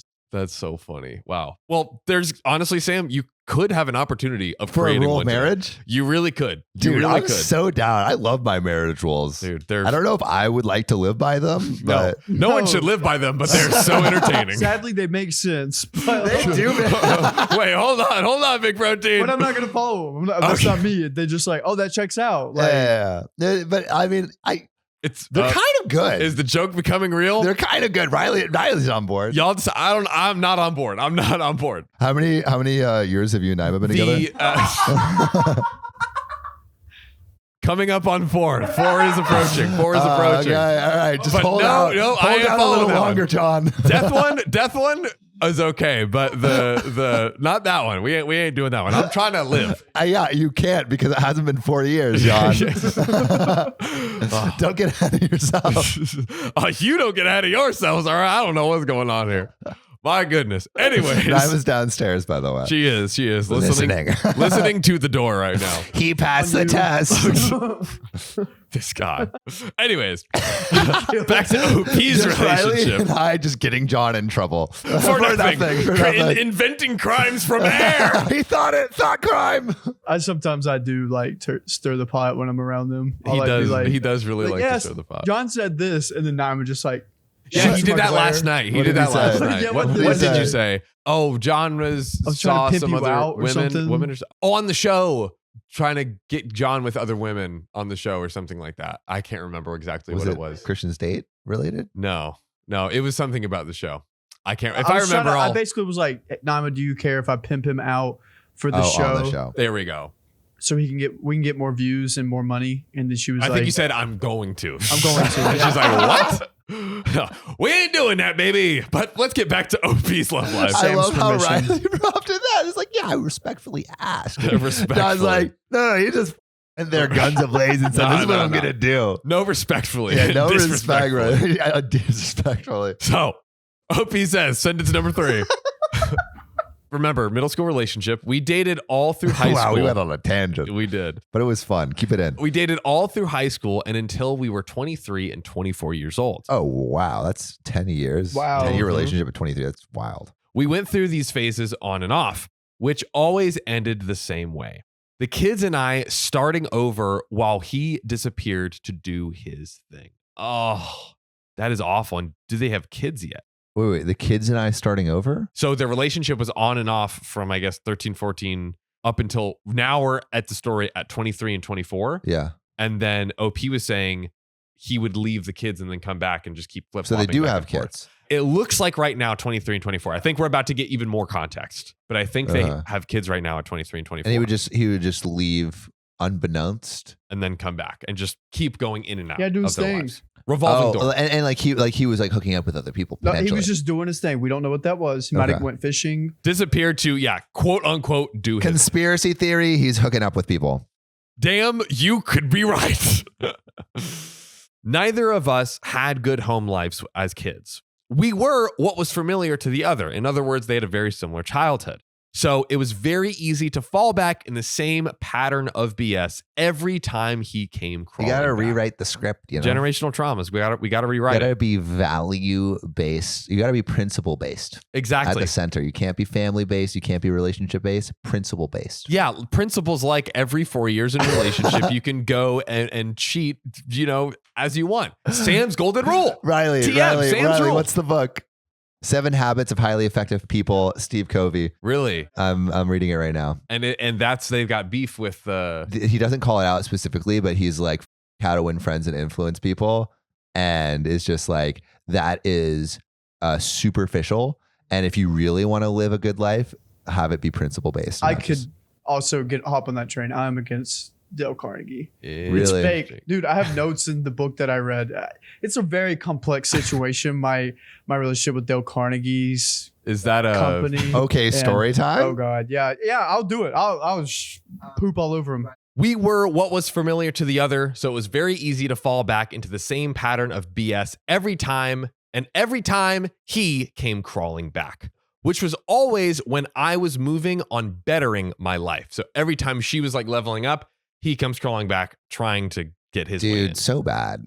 And it's like, sometimes it's hard to just get away from the dopamine of that relationship, you know? But and when it's what someone knows, and it's just our brains can build in so much to where we're like, oh, we're used to this. You gotta we stay. cut yourself free. Cut yourself free. Cut yourself Read free. a book. Start running in the mornings. That's right. Go surfing. Journaling. Do those Journal things every day. Become Sam. And we got more context on the children. When I got pregnant with our third child, I was now 22. So she was pregnant with a third child at 22 years old. Wow. So early children, a lot of children. And all from the same guy? All from the same guy. Is when I decided that I could not do this anymore. Enough was enough. And I really started to move on. And that's hard because you have kids with that person. It is really hard. And you're so like when you're young, you're way more impressionable to stay in it. So I so salute OP for putting her foot down early. Like to me, 20, 22, 23, like that's early to be able to like have that realization. Yeah. So salute to you, OP. Break the cycle. He was already into drugs and drinking really deep at this point, and he wasn't even close to the person that he once was. But still, I try to live by 2 rules. Number 1, what would I want to do for me if it was me in the situation? And number 2, if he doesn't want to be a dad, I will not force him or allow him to say he did anything for me. We lived like this for years. He didn't ask to see the kids, and I didn't ask him to. He has never paid for anything for them. Wow. Eventually, he went to prison. For what? Drugs? We don't know. We don't know just yet. I think it might be coming up here. I had started school right before he went away, and for the first time in my life, wasn't working full time and was able to get medical coverage for my kids through the government. In order to do so, they ordered that he pay as much to the state. Fast forward to 2 years ago, our kid. He's in prison during this time? Yes. Can you pay child support in prison? I guess. I mean, yeah, you probably can. I'm sure. Yeah. So I guess maybe he's in prison and paying child support. I guess so. And it must seems have some like kind of money. Him paying that unlocked the healthcare potentially. So we got some updates and context on that. In some cases, a parent in prison may seek a modification of child support orders due to the financial circumstances, and it's recommended to consult with a family member or law attorney. So basically, implicitly saying, yes, there is, there's precedent. There's precedent for that for sure. At this time, our kids were 8, 12, and 13. Wait. Really? Wait, 8, 12, and 13, and OP is 23, or maybe it's a little later. Eventually, he went to prison. That's where we're at right now. 8 years later, because she had a third child at 22, and then the child's 8. So yes. This is when she's 30. That good call out. This is 8 years after the point. So she's 30. So she had her first kid at like 19. Yes. So this was fast. So he went to prison when she was 28. Fast forward 2 years, she's now 30. She gives us what the kids' names are, and if you're reading the next sentence, he's getting out of prison. Yes. Okay. Speaking of which, when he got out of prison, we had a custody hearing. At the time of the hearing, I had finished my classes and I was now working full time and carrying insurance for the kids. The judge ordered that his payment for the kids' insurance be routed to me to pay for their insurance instead of wherever it goes when you are on assistance. This change took literal months to happen. I got 7 months worth of back pay checks where it took so long for the changeover to happen, and then a few more here and there. That slowly turned into nothing. Mind you, these were insurance checks based on zero income, So they are $25 a week, not much. So Oh, that's not much at all. yeah, in summation, she was able to get basically $25 That's a week, like- which is like, like one meal or Very two, little. maybe. and it's not 100% clear, but it looks like that was used to help pay for which Oh, honestly, rough though. Yeah, I mean, at least it's something. very but- rough. But it and it looks like it was covering the health care of the children, which I guess is kind of more inexpensive, Yeah. I'm guessing. Now, at the beginning of this year, I called the child support agency and asked what was going on. At this point, our kids are now 10, 14, and 15. I was told since he now has income and is ordered to pay insurance, we had to file a new case. Okay, so So now he has a job. Now he has a job and income. Now they're coming for more. So I did that. I filed the case. They made me fully aware that this would take quite some time as they were really behind on cases. I said, okay. He was made aware in court that he would be paying something for the children. Last week, 7 months later, we got our first set of paperwork in the mail. So it's taken 7 months just to try and get child support, now that he has a job. Apparently, unbeknownst to me, he and his wife just bought a house. His wife? He's married and just had a house. And he is mad that he might now have to pay child support, and this could affect his ability to afford guess the amount of the house. I mean, it's got to be above like 400,000. $500,000 house. So now he has the credit, finances, total financial package to be able to afford that. that $500,000 house. I wonder if his wife is footing the bill. Wife could be footing. And also all of what, it. like for your first home, as I think this is what John told me, you only need 3% down. You could be 3%. It could be 3% down. if it's As your low first as home. 3%. As down, low as 3%. which would be what? That would be like 5,000, 15,000. yeah, I think 15. 15,000. Yeah. So, which is not Still, but it's not a ton, but it's not insignificant either. it's not insignificant at all. Yeah, At he should be all. paying more than $25. 100%. If he's got $15,000, bro, these kids are now, the oldest one is 15. He paid like $100 a month for a few months, basically. Yeah, and Come on. where was he saving up that money? So that's where we get the back payments. Yes. Ooh, So, baby, we got to come up and something. we do. As well as telling me that he and his wife have a new baby. This guy, wow. What a crazy reveal to have happen to you. And honestly, I'm going to throw this up. Red flag segment, red flag alert for his new wife. I know. You must know some of his situation. Does she though? You're right. And if she doesn't, You're double red flag. Yes, we already knew he was a red flag from previous. Oh, Yeah, he knows yeah. he's a red flag. Does his new wife with the new baby in the new house? And if she knows, red flag for her. Yes, you're right. Big red flags over here. Red Big flags all around. There are a lot of expenses that come along with that, the baby, that I just wouldn't understand because they're doing it alone. They don't have any help. I refiled way before he had applied for a loan. I had no idea he was planning to buy a house, as we do not talk. When he communicates with me, it's through his wife, and even that is rare.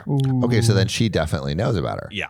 She definitely at least knows. Maybe she doesn't know the full picture, but we have to imagine. But I imagine she knows enough that if she's the point of contact, like she knows. Come on. He has seen our oldest child one time this year. He has not offered to pay for a single bill on any appointments, clothing, or school supplies. So he's just totally ignoring this family. Completely. His first family. While starting another one. I've Mm. never understood that. I've never, how can you, I guess it's He wants to start fresh. the ego starting fresh. God. Yeah. Sam's third golden rule. Turn off. First family doesn't work out. Start fresh, Mhm. baby. I think you get one starter family. You know? One starter. You get a starter family, and then you're ready for the big leagues. Practice family. Practice The family. practice family. The practice family. Then you go to the big leagues. Then you go to the big leagues. Yikes. Riley's unenthused. Wait, I'm just trying to figure out if I'm a part of this practice family right now or not. What do you mean? Because work's family, right? Aww. And like we all live in a house together, That's right. but it's his practice family. So You are our major. No, league family. you're a main family. That's right. am I practice family or real family? Let me know in the comments. Real family. Tell us. Do you not see that hug we gave you on that was released on January 16th Dude. That's true. I do remember that singular at hug. you 30 guys gave minutes? me. Check out the January 16th video at the 30-minute mark and see how much we love Riley. That's right. Yeah. We have the receipts We today, have the ladies and gentlemen. Receipts, baby. Editors, put that in to show how much we love Riley. There we go. Get it right in the back. There we go. Oh, wow. Love you, buddy. Love you too. Yeah, I love that. And my son is in football and my youngest is in competition cheer and gymnastics, and he has not once offered to help with any of those expenses. He is not putting time or money into these children. Also, we have yet to go to mediation for this, so we have no idea what he will be asked to pay, and I am not looking to get by on his dime. Just a little bit of help. But I have never asked him to pay anything in the 15 years we have been parenting together either. So I feel like it's time.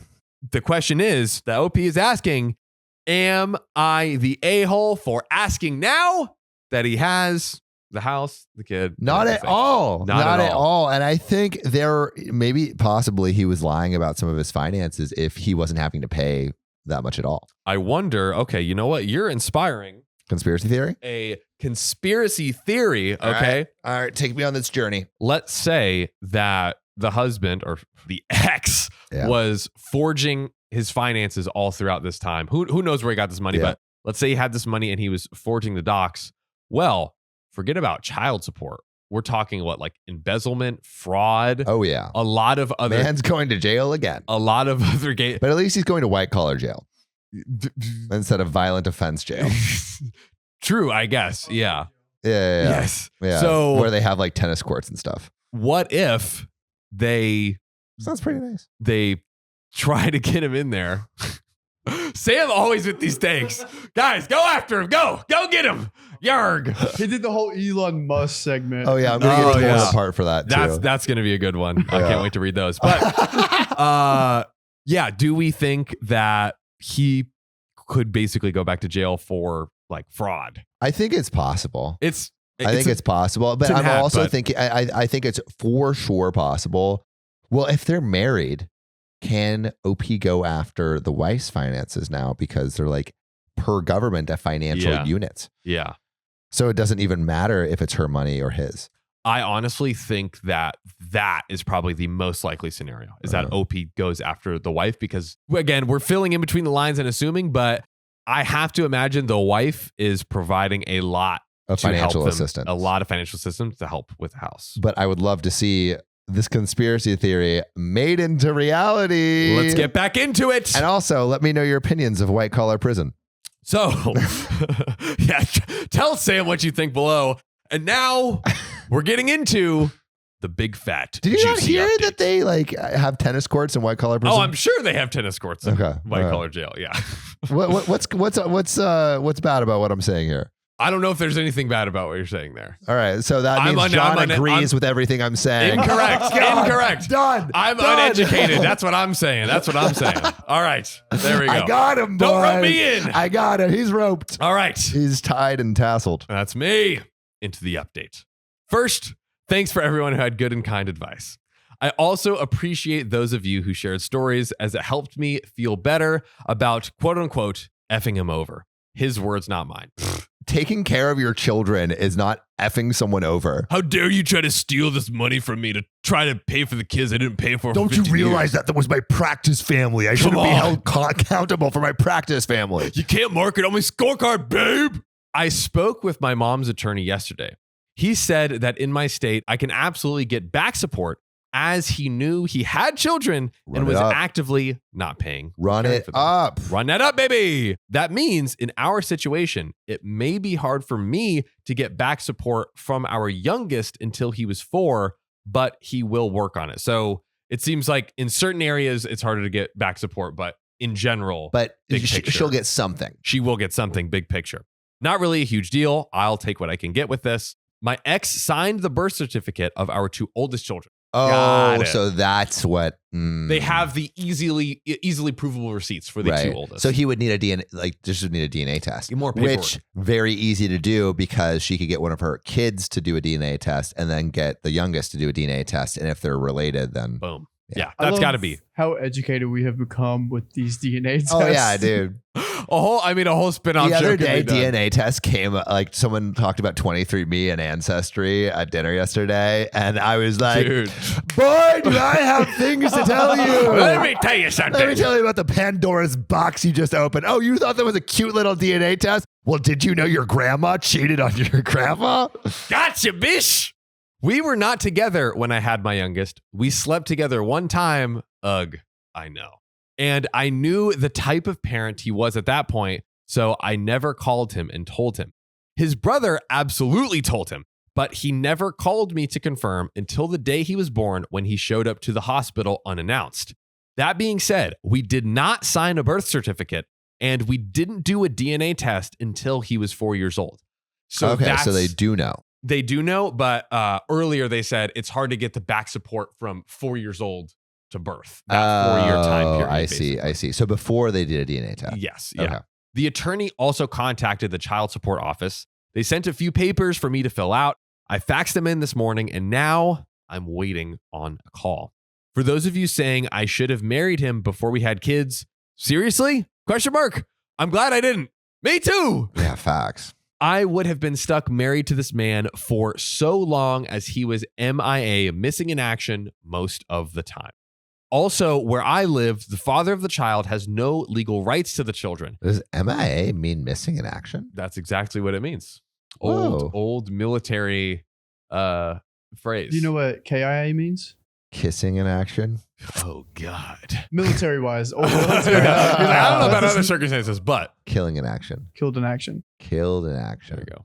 Unless he is awarded rights by a judge or you were married, he's not going to get custody of the children, it looks like. I think in most cases, this law is completely unfair, but in mine, it protected my children from him picking them up while on a bender and mad at me and taking off with them. Yeah. So OP basically agrees. kidnapping them. Yeah, OP's like, it's bad to flat out be like, hey, the father has no rights whatsoever. But in my particular case, it actually makes worked out sense. for the better. Yeah, And it yeah. make- Together, he and his wife have, guess how many Kids? children? What? Guess how many children? Wait, more than one? There's more than one, and you got to guess how many they have. I'm going to guess he has at least the same amount or more than his practice family. So I'm going to say like 4. A good and logical guess. Together, he and his wife have 7 children. Bro. 7. Man's seed is strong because like they only hooked up once and then that was the third kid. Yes, Straight and shooters. shoot or shoot. There is some more context here, so let's get to that in this. 7. My 3, so they're counting the children. This is not purely ones that they had. Oh, okay. So I it's didn't know. 7 total. Yeah, I didn't know that until I read that next part. So my 3, the one that, OP and the X share together, she has 2 that she does not see or pay for either. So confirmed she is a red flag. She had 2 kids in a previous relationship that she doesn't give an F about. Oh, Yep. Her starter family. That's right. Yeah. So that's 5 so far. And he has one that was legally adopted away. So no longer his. He never. He gave an adopted kid away. Oh my God, dude. This is crazy. Bro. See, that's bad because he already had a practice family like that. You can't have a second practice Yeah. family. Sam's like, now. That's where it goes. That's where he crossed the line. To be buddy. clear, this is not one of Sam's marriage relationship rules. Except it is one of Sam's trademark relationship rules. Yeah. What would be the rule? You get one practice family Yeah. You get one practice family. every 10 years. Commenter, you know what to do. I actually Stitch them know. I together. think Run it you up. get one practice family, period. one practice family. One period. So- practice family, period. For your whole life. Right. Yeah. One Yeah, practice family. And And you're done. he violated it because he had a second practice family by getting it like this, adopting this kid. Exactly. And so that because of that and only that, he is the a-hole. Sam's out. Yeah, for that reason, I am I'm out. out. With the adopted child, he never showed up for the court and they stripped him of his legal rights. Thank God. This man does not need more kids. Truly. And he's having another one. It's crazy. I know. I will update when I have something else worth adding here. Again, thank you to all of you who were so supportive. This has been a struggle for me for years because I never wanted to make it hard for him to survive, but you are all right. He has never taken any responsibility and he is more than stable now, so it's only fair to me and my children. Thank you so much. We have another update coming up, but we have to pause and break it down. Let's break it down. What do we think is the The real question? The real question. What is the real question? We already determined that OP is not the a-hole for pursuing it. No. How should OP is not the a-hole for sure. How should OP now pursue it? Actually, I mean, put it into action. For sure, get child support for like going forward for sure. Yeah. And I think she should go back as far as possible. I mean, like this guy obviously has the money to help in some way. And so does his partner. They have a house. They could, I mean, like, let's say you can't pay all of it right away. He can take out money against the house and pay it too. So I think there is very little reasons that he shouldn't be able to pay. What is the number, again, with 3 children, up to 15 years for the oldest, of back pay that he should pay? Well, it would be 15 years, right? 15 years, What 3 children. Average? So, like to calculate that. So, Yeah. but we learned that like the average child support was like what? A few $100. I think it was like let's say 400. Very roughly speaking, yep. So that's $400 a month. $400 a month. So that's $4,800 a year. Okay. And what are the ages of the children? 15, 13, and 8. Yeah. 15. So it There comes you out go. about 3. Yep. So that's 15. So that's 28. That's 36. So you could be looking at $172,000 in back payments. 100. And I say, frickin' go for it. Take his house. Go for true. Like, honestly, equity line against the house where it's like they get like a second mortgage or something along those lines. 172 grand. Like, sheesh. Bro, Good luck. He could have been on it. Good luck. Does he have to pay that all at once? That'd be wild. So when you take out money from your house, like could he take out 172K and then just have to pay like that much more in mortgage? Yes, I believe that is possible. Because think about it. That's what he's gonna have to do. When you get the initial loan for the house, the bank giving you the loan, they have to pay the person all the money. So they do give out, So and you know what? Like, I think if OP sued for 170 grand, it is possible that the guy could pay it because he is a homeowner. Exactly. Homeowner, the wife. She said, I believe it was like almost quote unquote, now that he is well off and like doing good financially. So they have the house and they're doing good financially. Go after it, OP. You deserve it. You deserve it. Ready to find out if she got it? I'm ready. I hope this update is filled with money and legal joy. Same here. Let's get into it. He must have been served his final papers for mediation, which is the 2nd of November. They said that they would give him time to get all of his paperwork together. All right, okay. But he called and asked to get the kids for the weekend 2 weeks in a row. I allowed them to go, as at this point, it wasn't going to change the amount of parenting time he has, as it's been documented all year. So I think she's like, this isn't just breaking it down like, oh, hey, he's picking up the kids. It's almost like because you remember how we looked up like, oh, the child support changes based on how much time they spend at the house and stuff. I think she's kind of like, here's the receipts. Yeah. So like back him, support. Him, even if he was trying to pull something where it's like, see, I hang out with the kids, like there's enough receipts that even him doing that wouldn't sway the opinion. You got 15 years against you, my guy. Oh, man. He then picked my son up for a 3rd weekend, and while he was there alone, was asking him questions about if I have a boyfriend. Does he see me with bills if I do? I do have someone I spend time with. We are not officially together, and my children only know him as a friend. What I spend money on, how I'm paying my bills, how much I spend on things for him and his siblings, etc., etc. He is mining the kid for information to use against him. I mean, we already know but like, using your kids. Disgusting. Disgusting. He then proceeded to ask if they were willing to give him a bedroom and if he would move in with them. They're trying to get the youngest to live with them now. What? The kid that he abandoned for, 10 years? Finally, now that there's a case for him to pay back support, they're trying to get him in. Right, because then he wouldn't have to pay the back. It could help deduce or just make his case better in general. Yeah, you heard that right. All this money on a new house and my kids wouldn't even have rooms. They have their room, their child together has a room, and she has a room for herself for quote unquote her time.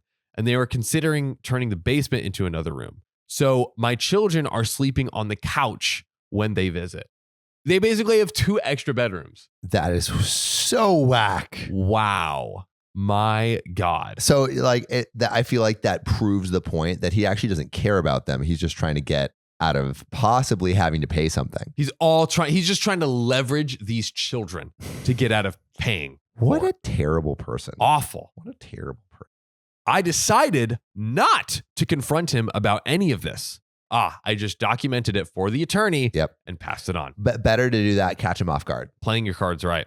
I will update again when we actually go to mediation or if he pulls any more craziness. And please tell me there's an update. And that is it for this story right now. That is I'm literally on the edge all we of my got. seat. I know. This is a bit, That's a doozy. Yeah, it's a doozy. What? He just gets worse. He truly just gets worse. Age like milk, And you think he can't, crazy convicted felon. It was in and out and then just abandoned, not just this family, other children. Yeah. I feel like the legal case against him is going to be like a no-brainer though.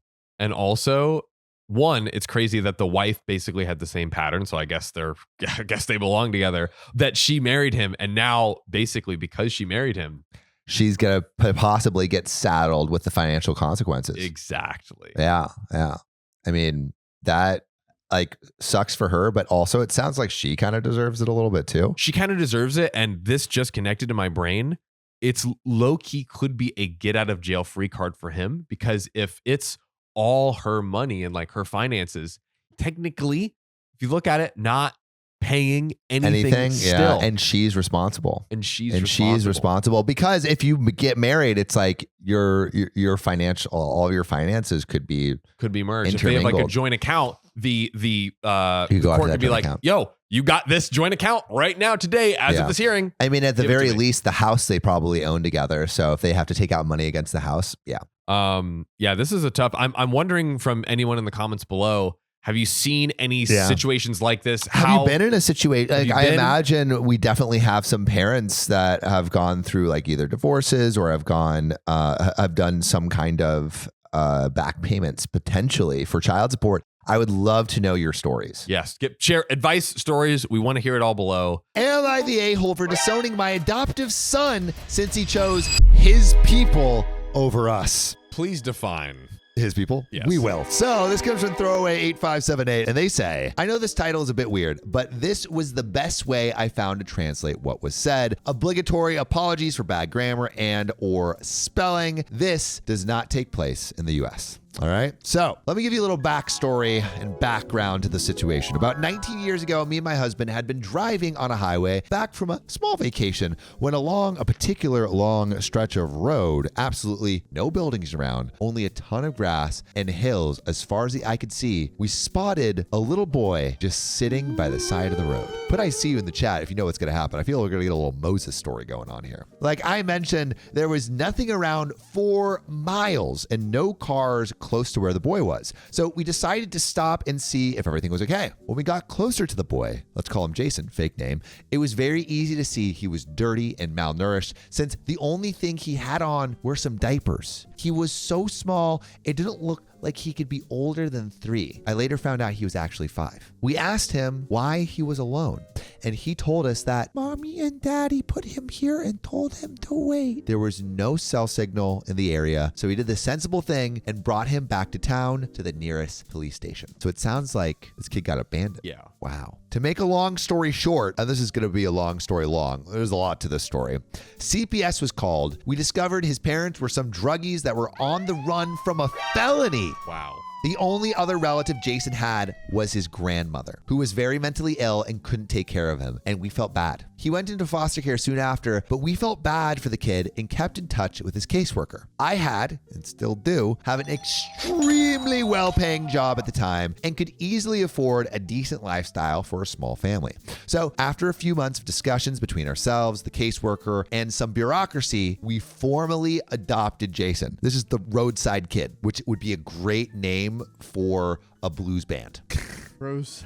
Roadside Kids. I love that. Is that not a great name? The Kids Bob Blues Brothers. Yeah, dude, that's so dope. Now, on to the situation. About 3 years ago, Jason's parents were released from prison on parole. They contacted him not long after in hopes of reconnecting. Prior to that, they'd sent him a few odd letters here or there, but nothing substantial. And again, this is 20 years ago. So OP and their husband, male 44 and male 40, have been married for 20 years together for 22. And their adoptive son is 24. So they found him when he was 5. So this is now 19, almost 20 years later. So now onto the situation. So at first he was hesitant to talk to them, but ended up caving and meeting them for lunch one day. I'll admit that part of me was a bit jealous and apprehensive of what could happen, but I could see that it really was something that my son wanted to do. So for his sake, I swallowed those and supported him through it. It wasn't very long, about 3 months, I think, that he started to pull away from us. At first, I chalked it up to him being excited to actually talk to his bio parents after so long, talk about what had been going on in his life, spend some time with them, etc. But it started to bother me when he'd cancel plans with us last minute because mom had an emergency or dad really needs me to help him with something today, or whatever other excuse that he'd come up with.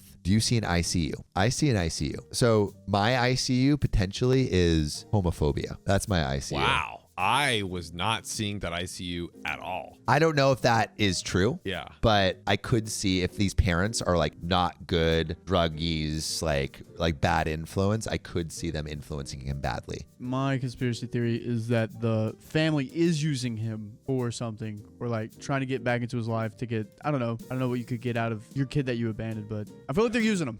Yeah. Organs. My Jesus Wait, Christ. what? I thought the ICU that I was thinking of was, he's now meeting his parents and he's like, I want to have a connection with them. I've never been able to talk to my biological parents before. And they're just like, making him run errands, do stuff for them, basically making him work for their approval, like abusing the relationship of this, I'll say kid, 24-year-old kid trying to finally connect with his biological parents. Miss Jaybird says maybe they got him into drugs. That could be another ICU. Put ICU and what you think it might be in the chat. We want to hear from you guys. But yeah, these are all terrible situations. I hope none of them are true. I hope it's just like he has a loving relationship with his parents. But that's probably not what happened. So now he used to come over to our house at least once a week, call every day or so. But now we were lucky if he even came by that month. Again, I thought that was just temporary, that he was just excited and soon enough he'd start spending time with us again. We were overjoyed when he invited us over to dinner one night. It was supposed to be a family gathering, us and his bio parents and his wife, girlfriend at the time. I wasn't exactly keen on meeting the people that had left my son for dead on the side of the road, but decided to give them the benefit of the doubt, thinking maybe they had atoned and changed. Besides, he's our son and we love him. We had to at least try. This is terrible, but I know things. To say the diner was a disaster is an understatement. His bio mom was extremely rude to my husband and I the entire night, making passive-aggressive, homophobic, and racist remarks every chance she got. His father was much the same. It all came to a head when she straight up called us the F word and threw a glass at my husband. A screaming match followed and we left soon after. Through a glass? Through a glass. This is terrible, but who called it? This guy. Who called this guy right here. I'm not He's saying like, I'm resident Nostradamus, scenario, but I predicted that mother effer. I did that. Reddit Nostradamus. Oh. You're getting too good at this, Sam. Dude, I can predict the future. Put it in a Reddit story format and he can predict it. Dude, I'll honestly think so. Give him a I male 30, knows the end of it. No, done.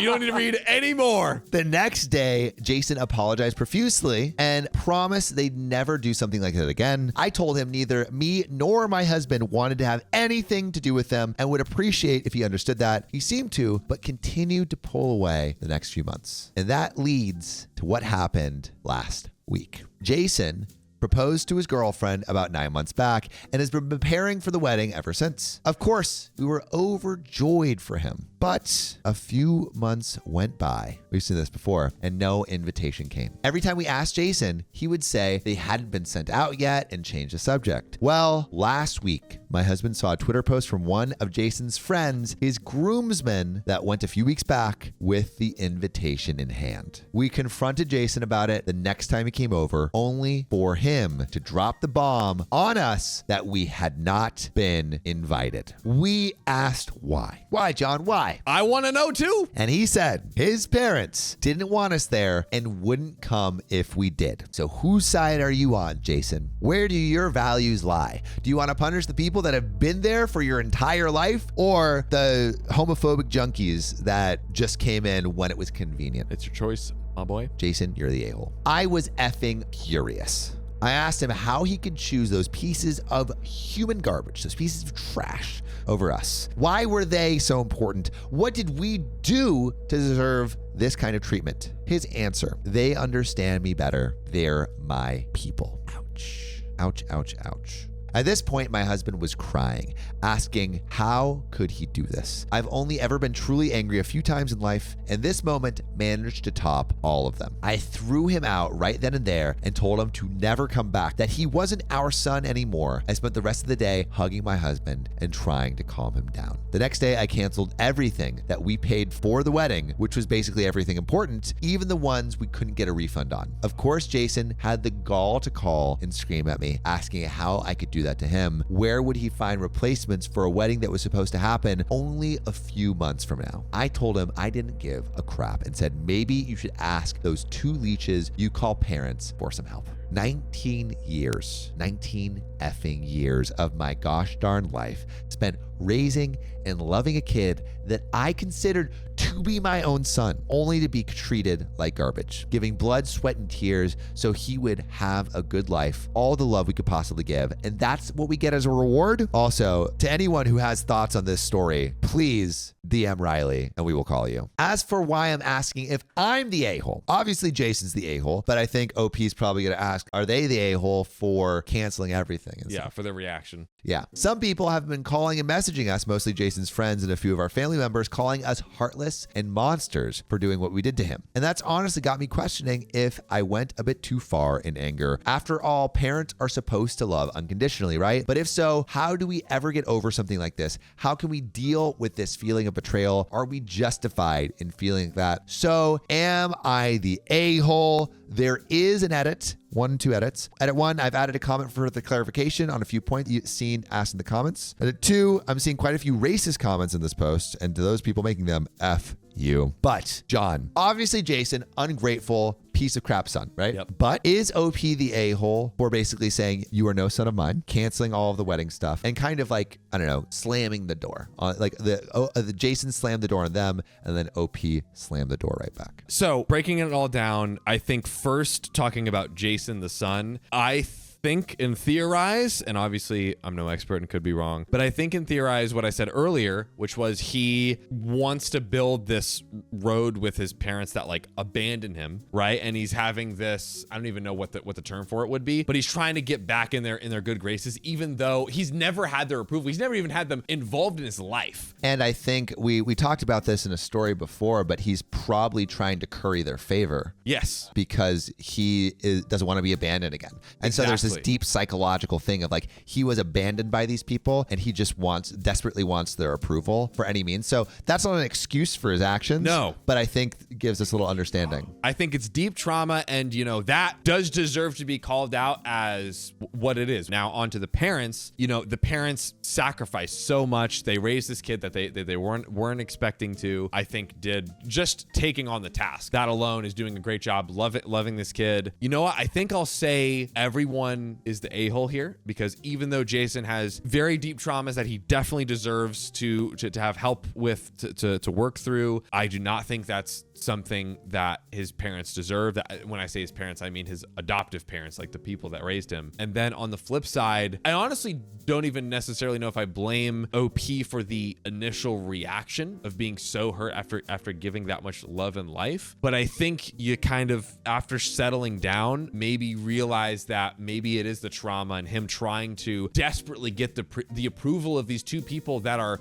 manipulating him into doing all this bidding and basically getting them on their side. Yeah. I mean, we read a story like a little bit ago about this guy named Rob who was totally taken, like he was the father figure for this person and was continually just like not recognized for it. And Lysandra Rivera, thanks for the $5 tip, asks, what would Rob do? And if I was looking at the Saint Rob, who basically, I mean, he forgave his like adopted daughter for being so being so not ignorant is the wrong word, but being so obtuse in not like actually giving him the care back that he gave to her. In that case, Rob would forgive. And I think the least a-hole thing to do would be to say, Jason, you're being an absolute a-hole, but when you're ready to stop, like, we're here. When you take on the role of a parent, it's unconditional love for your child. Yeah. Or at least that's what I believe. And I think like, even if my children are a-holes, I think the door will always be open for them to grow and not be an a-hole. I don't think I would ever say you're not my child, especially someone in Jason's position who has abandonment issues already. Abandonment issues and deep trauma.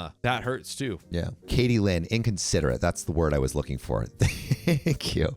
Yeah, for being so inconsiderate. But I think a lot of you are also saying, should there be repercussions for these actions? Absolutely. I think it's 1,000,000,000% fair for there to be repercussions. Canceling all the wedding stuff. I mean, ideally, the punishment is the most effective vehicle to help the person learn and get over the hump. Bar. I don't know that canceling maybe I'm just thinking out loud here, so bear with me all, but maybe you almost like dangle a carrot of like the rest, like, hey, we want to throw a banger wedding for a son that we love and who loves us, but I don't think we can go and attend and honestly continue to fund everything. You totally broke our hearts, but we won't pull out of what we've already committed because we do want to see you happy, but realize what you're doing. Realize what you're doing. We want to come and help celebrate, almost like incentivizing him to but then it's around. like incentivizing him with money, which is not really a good incentive. Yeah, it's definitely tough. If your kid did this, would you cancel the wedding stuff? If you're uninvited from the wedding, would you cancel it? I'm on the fence. I am on the fence too. Oh, man, I would be super hurt. I would probably cancel everything that I could get back money from, maybe. Yeah, but it's hard. What would you guys cancel? Would you guys cancel stuff? I know some of you guys are more petty than others, but would you cancel or not? Yeah, because I guess if you do cancel the things you could get refunded, there's still a punishment, quote unquote. Like some of the things they'll have to go. But it's not just fully petty. It's like, oh, I'm going to get back stuff that I spent on. But if it's like canceling stuff that you don't even get refunds for, then like that's fully like, I'm trying to punish you and there's no upside for me. I think maybe unfortunately here you have to play the long game, which is you do all the saintly things and treat them as best as possible. And so like, hey, I'm gonna keep all my commitments. And I believe long term, Jason has time to grow up, and it might take a long time. You know what? It might not ever happen. But eventually, Jason will realize here were these people that still backed me when I turned my back on them for parents that abandoned me. And I think that will help Jason realize faster that it's like, hey, we're still going to back you and we're still going to You're totally right, love dude. and support you. You're totally right. Yeah. I mean, yes, actions have consequences, but I don't think I'm more carrot than stick with showing people how to do the right thing. And I think I agree with you. I think for that reason, don't cancel anything, but just say, hey, Jason, we could cancel everything right now. And we're not because we want to see you happy. Whenever you're ready to, walk through that door and treat us with respect, we're here. You best believe I'm going crazy in that thesaurus to find the strongest word for disappointed that exists. The nuclear disappointed will be dropped, but otherwise we will care.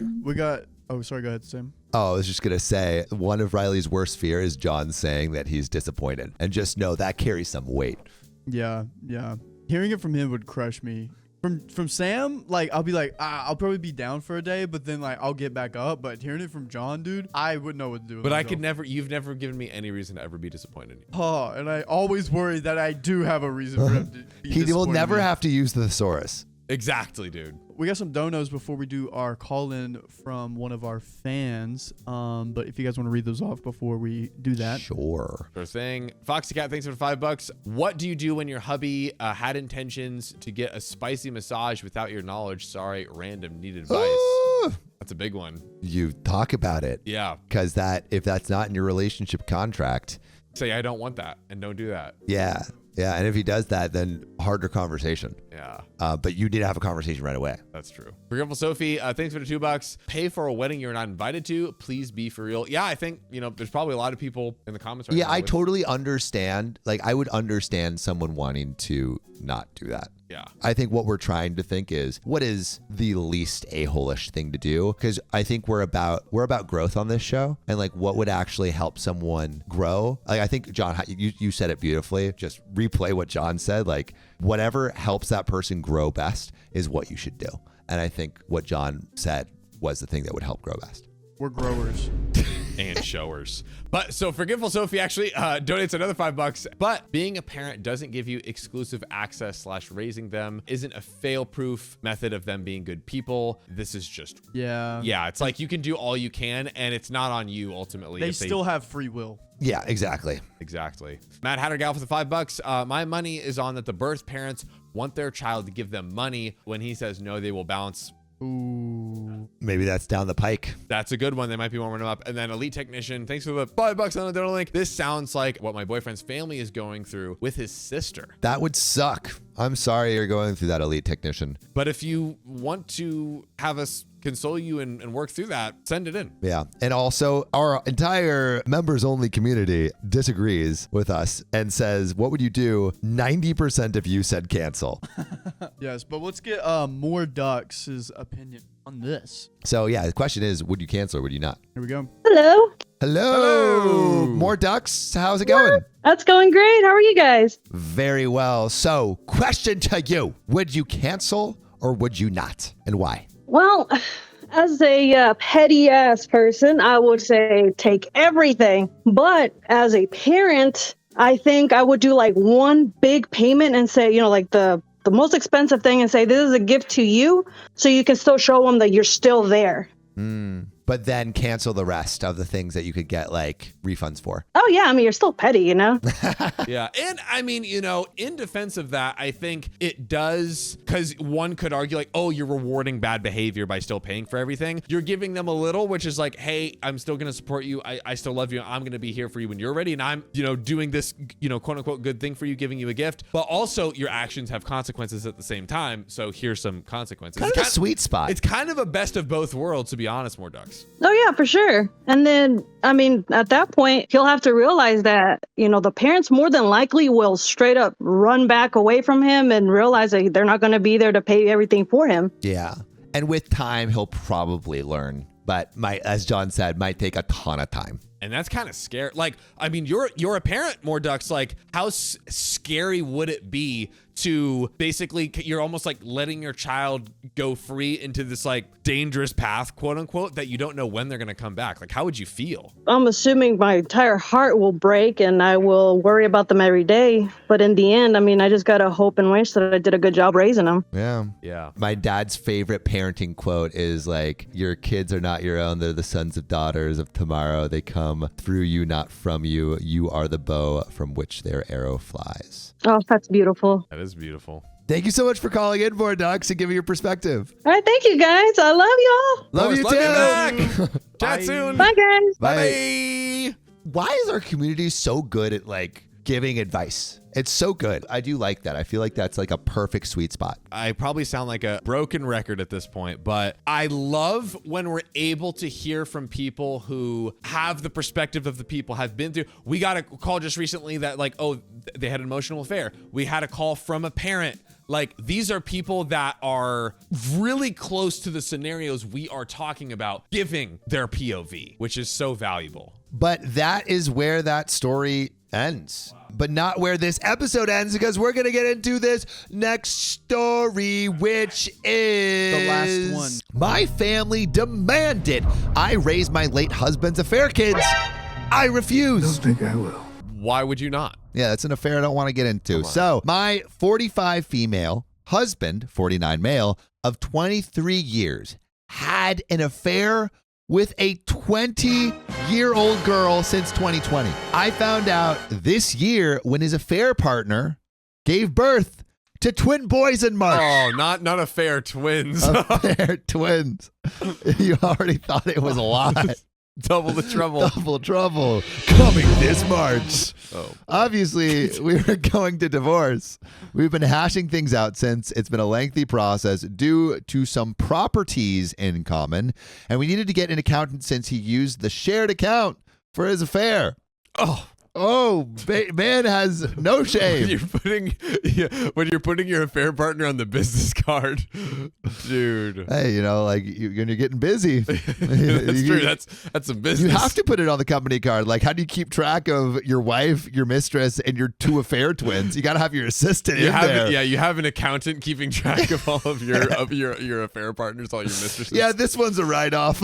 Oh, God. So finally, things seem to be getting close to the end. When both my husband and the woman he cheated on were killed in a car crash.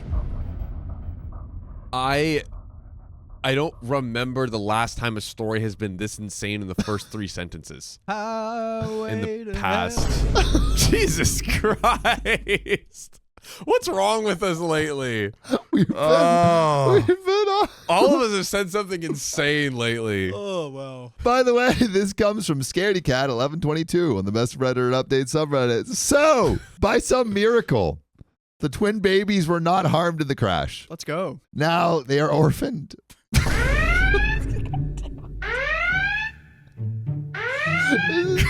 damn it. I'm sorry. This sucks. This is how we cope. Just pass it off as crying.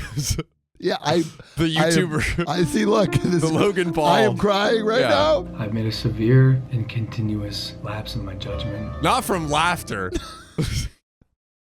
but from actual sadness. We're on the highway to hell, all right? Yeah, we are. That's us. Now they are orphaned, and neither set of grandparents can take them in permanently.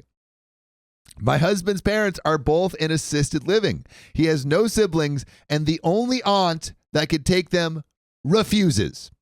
She's been child-free her whole life. On the woman's side, I'm not sure the details in full, but her parents are also not able to be involved long-term, and the one sister she has lives overseas. No one's taken on these affair twins. I think got to split them up, like Princess Leia and Luke Skywalker. Good. Yeah. That's literally this story. And Parent Trap. It was kind of a fair. It was a fair twins because he's a Jedi. He's not allowed to copy to anyone. Lightsabering. Yeah, be lightsaber around. Yeah, as Jedi, it's like like you're a monk. You're a monk. You're a monk. Oh. So that was an affair. One of them went to Obi. The other one went to some dude. Since we were still married and he had not updated his will, all his assets are set to pass to me and our 2 children. I'm not callous enough to leave those babies with nothing, so I agreed to let whoever is their legal guardian to have the remaining balance in the shared account. About $25,000 in savings. The issue is, no one wants to take them in. Now my in-laws are pressuring me to take them in and raise them. The issue is, I don't want to at all. Of course. I wouldn't love them, and I don't want to be the evil stepmother. But I know a big part of me will always have a level of resentment towards them. I will probably favor my own 2 children. Really quick, if this happened to you, what would you do with the affair babies, the affair twins? It's not their fault, but I truly loved my husband, and I thought we were happy before I found out about the affair. We have 2 daughters, 14 and 16. Obviously, we had disagreements, but never insulted each other before. Then I found out about the affair, and he began calling me names and blaming me for his cheating. You should have stopped me. Hold me back. Hold me back. He became abusive and even tried to kick me out of the house. My childhood home, that is not shared property for the record. So he tried to kick her out of the house, out of her own home. That's crazy. I'm also raising teenagers alone now. I don't have the energy to raise babies anymore. My daughters hate their baby brothers. Oh, That sucks. dang. These babies did nothing wrong. Yeah. Just climbed out of the wrong hole. I tried to get them to spend time with their dad as we were divorcing, but they refused. Since this all was found out because of the babies, there wasn't really a way to sugarcoat the situation, and they are also too old to really get away with it. Most of my friends agree it's not my place to care for those children, but my in-laws, the affair woman's parents, and my mother want me to raise them. I know my mom is just having grandkid fever, but it hurts to not have the support. But doesn't she already have grandkids? Yeah. But now they're old and pimply, and Yeah. they're not cute little babies. They can push around. Exactly. I feel also like the thirst for grandchildren never really stops. It's honestly the thirst for grandchildren insatiable. is toxic. It's insatiable because It's insatiable. like you get to have like constant baby love and none of the responsibility of having to. Yeah. And you're forcing other at least if you have like baby fever as the person having it, at least you're the one that's like, okay, I gotta take care of it. I'm the one. Yeah. I gotta Yeah. tote it. Wait, isn't your mom going to move to wherever you are once you have grandkids? Or once you have kids? That's what she says. That's crazy. Yeah. My mom I'm down. also is very adamant. I'm literally down. I have to make a decision by next week, or the boys will be going into foster care. Oh, snap. Dang. At the moment, they are temporarily placed with their maternal grandparents. I feel horrible, but I am very sure I can't take them in. Would I be the a-hole if I refuse to take them in? We are less than a quarter through this story. There is more. Oh, boy. But pausing right here. Yes, sir. Would OP be the a-hole if they refuse to take them in? Logically, no. So the logic I was referencing before. So the guy cheated, right? He cheated. Not only cheated, had the babies. Therefore, the babies, were his and his affair partner's responsibility, And then right? he died. They both pass away. They're gone now. So it's like, okay, we can't give them responsibility because they're literally not here to accept it. OP had nothing to do with any of what we just said. No. Didn't have any affair, didn't have the kids, absolutely nothing. And rightfully like, hey, you broke the trust of the relationship. She wanted to split because of that. So it's like, Who is most responsible for these kids? Like who's next of kin? Because usually it's like you die, wife is next of kin. So who do you think?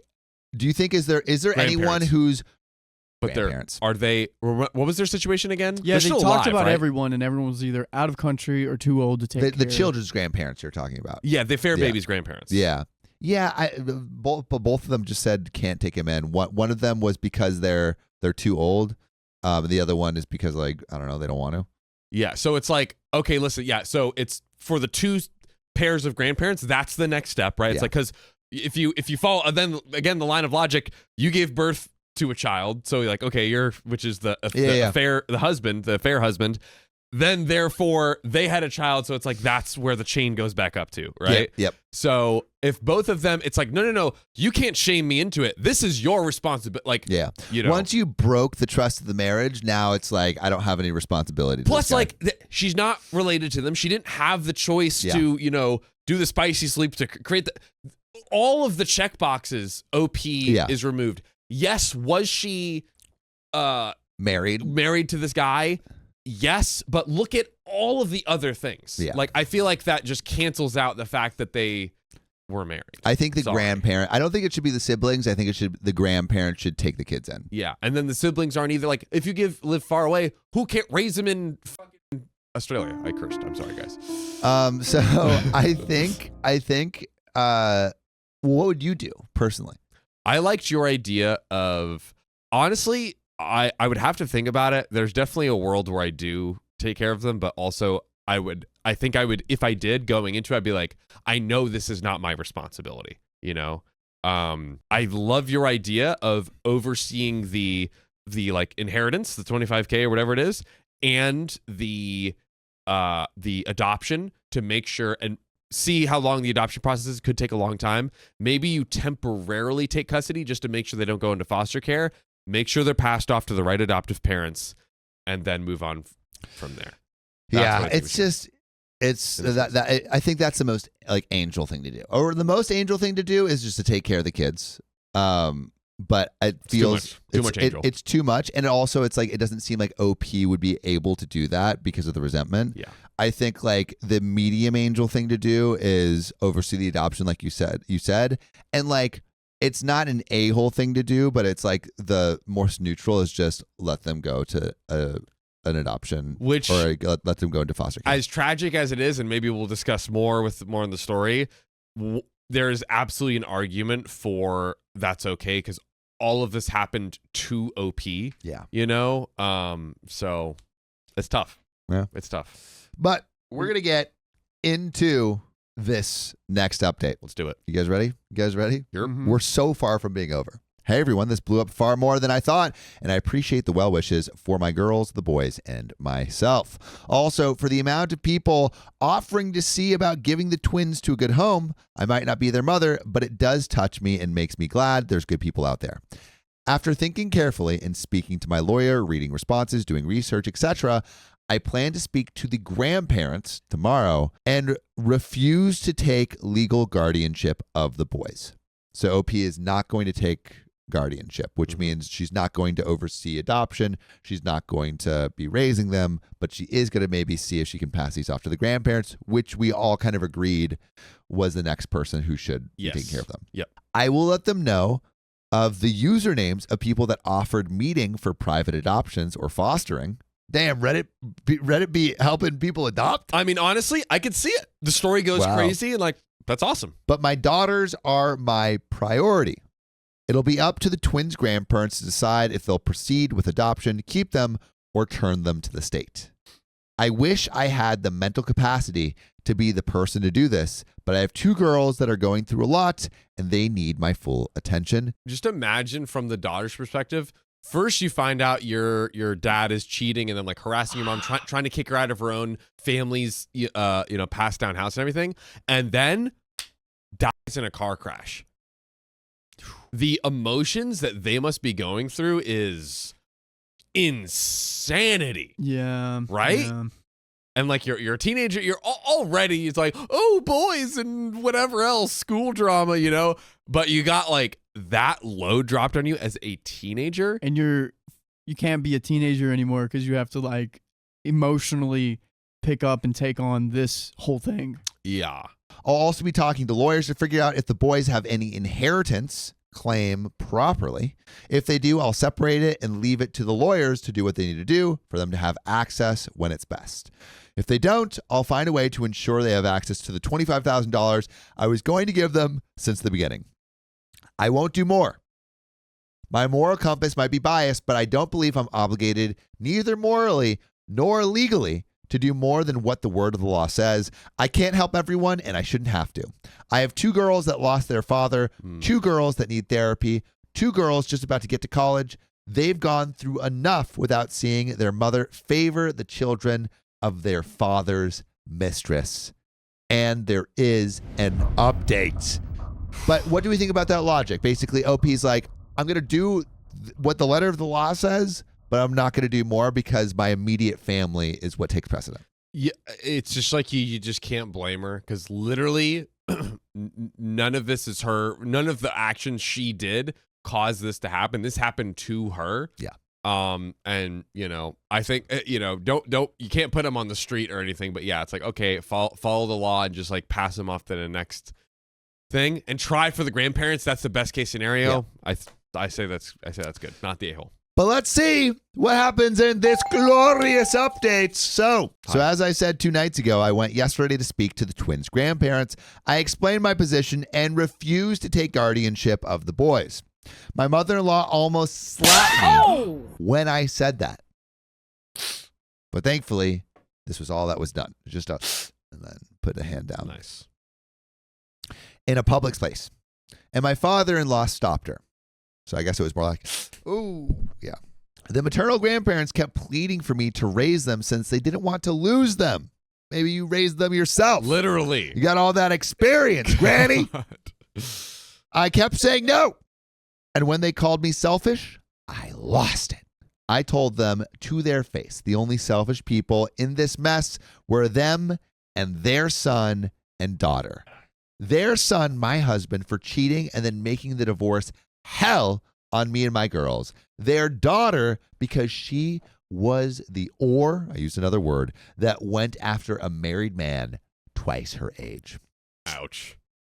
I told them if I heard from them again, I would request a cease and desist. I also informed my parents-in-law that they won't have access to my daughters for the foreseeable future. I'll explain why in a bit. We were at a restaurant, but I didn't stay for the meal. I also sent an email to my lawyer so he can ensure Child Protective Services and any agency involved in the welfare of the twins is aware I'm not going to be their guardian or be involved. Then I sent an email to my in-laws with all the usernames and websites from people here in Reddit that have offered to do interviews for the twins' adoption. I won't be involved beyond this point. So please, as lovely as it is, I can't help you if you are interested in the boys. Yesterday was the end of my involvement. Wow. But there's way more to this story, so I don't think so. Yeah. Also, I'm like, I think OP's going to be roped in. basically the grandparents are a no-go. So it seems like she's still passing it off to passing it off to the grandparents. She's passing it off to the parents of the affair partner. Yes. So the grandparents of the babies. Grandparents of the babies. But she's also not allowing her in-laws to have access to her actual daughters, her children. So the situation now is like, all right, grandparents, you take it over, whether you get them adopted to these the Reddit people, whether you put them in foster care, whether you take care of them, that's your prerogative now. But I'm out, right? So as of right now, the grandparents could do any of those options, and we don't know which. As for why my in-laws won't see my girls, I spoke to my daughters and decided to find out more about their thoughts before I went to meet with the grandparents. My youngest refused to speak to me, which I found out of place for her. My eldest then asked for just the two of us to speak. That's when she explained that my in-laws had been going on about how the girls need to get ready to go to public school instead of their private school and to get jobs right out of high school, since I will have to provide for the twins with private schooling and college money. What? Where are you getting that idea? Apparently, they also were told to start moving their stuff to share a room. My girls have separate rooms since the twins need more space. This was not known to me, mostly because that would never happen.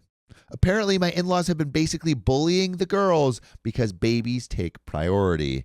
Yeah, that's not happening. I told the girls that their grandparents have no say in where they go to school, their college funds, or how the rooms are set in our house. Also, that I do agree they could use a part-time job during college and maybe a scholarship, but their tuition will be paid. I told them not to blame the babies for the stupidity of the adults. They told me they understand, but they still don't want to interact with their brothers for now. That for now part gives me hope they'll get through things. For now, we're going to do some changes in the house. The girls and I both don't like there's still an office space that my husband used. We're going to make it into a gaming room for all of us. I plan to take down some pictures that we have of my husband in them and put them in albums for the girls. We just want to make the house more ours. As for people wondering why my girls wanted nothing to do with their father, my daughters were the ones that discovered the affair and told me when my husband took them to meet the twins at the hospital. Wow. What? The audacity. Also, man doesn't know how to keep a secret. He does not. To his credit, Yeah. He did keep it a secret up until the birth of the twins. 9 months, at least. At least 9 months. Which, for sure longer than that. She was 20, dude. Whoa. That means he was probably dating a 19, 18-year-old. Yikes, dude. Yikes. What was the average that we read where it's it takes 2 years to get pregnant or something like that? What's the... I might not have been.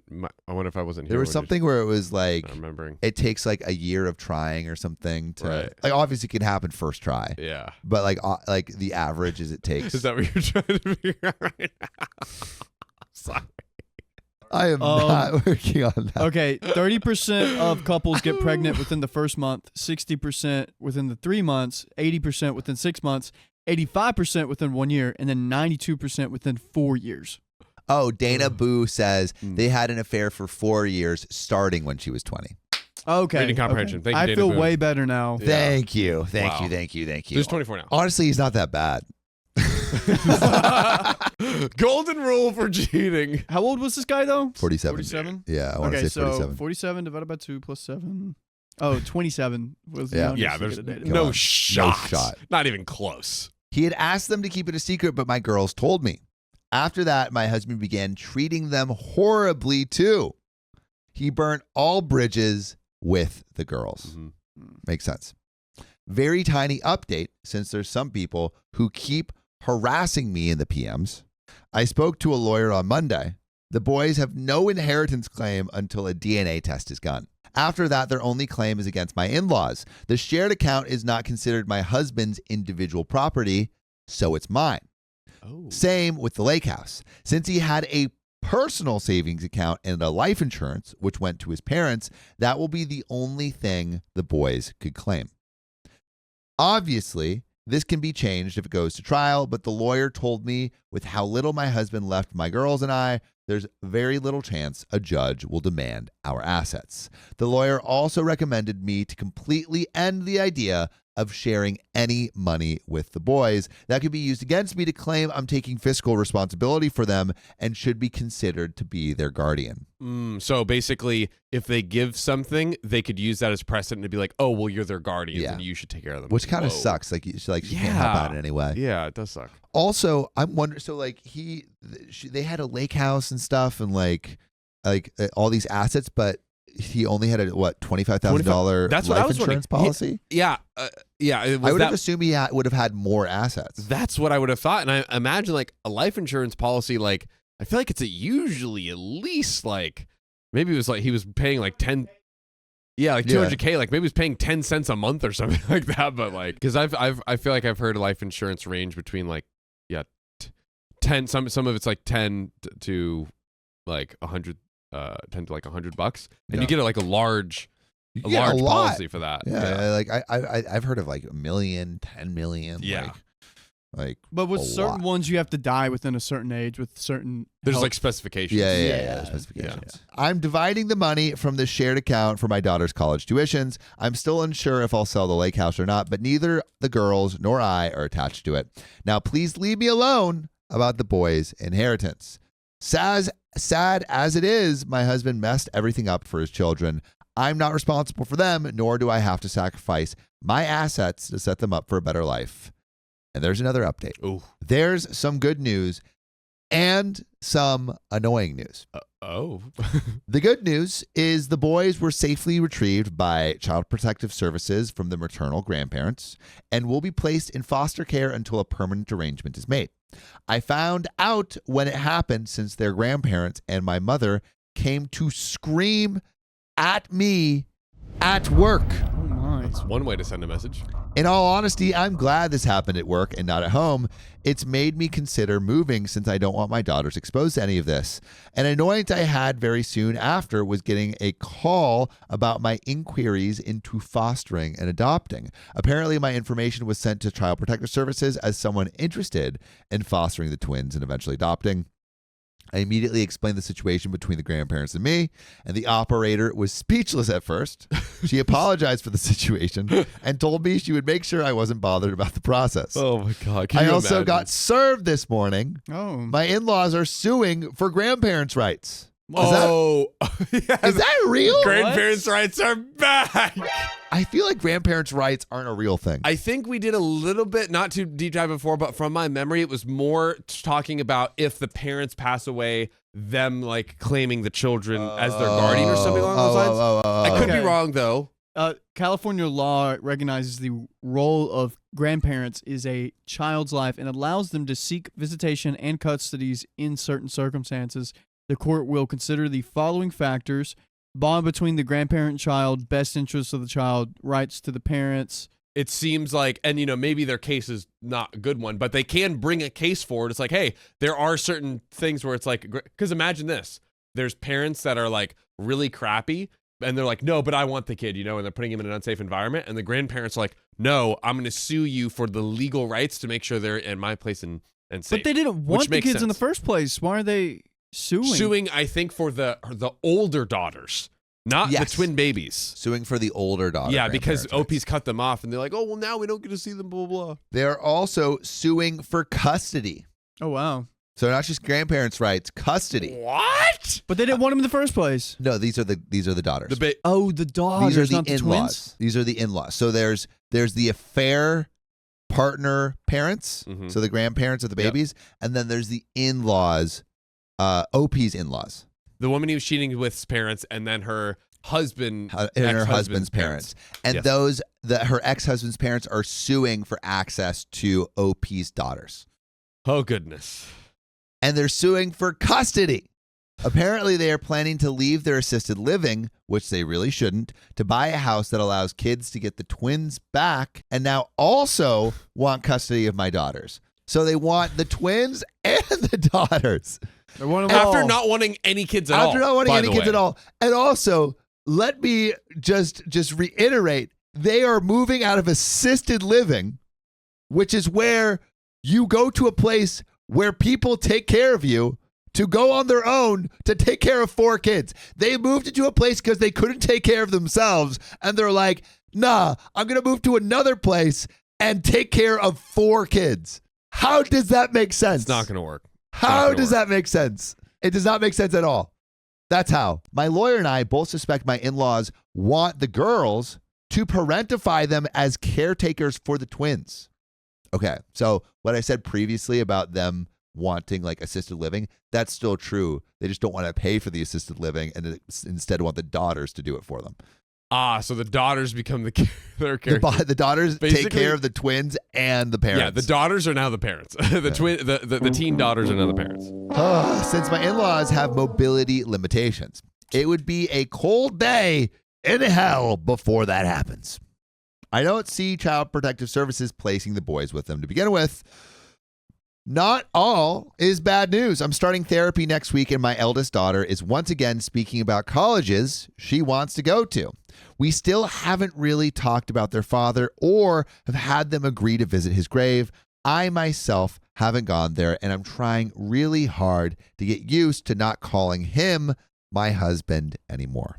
I had nothing to do with the funeral plans aside paying bills, and from what I heard, his parents had on the epitaph, devoted and beloved husband, father, and son written on it. I find it a joke. I know it's bad to hold so much anger and resentment, but as soon as I have time, I plan to change his tombstone to remove husband and father. Can you even do that? I would leave that alone. I would leave that alone.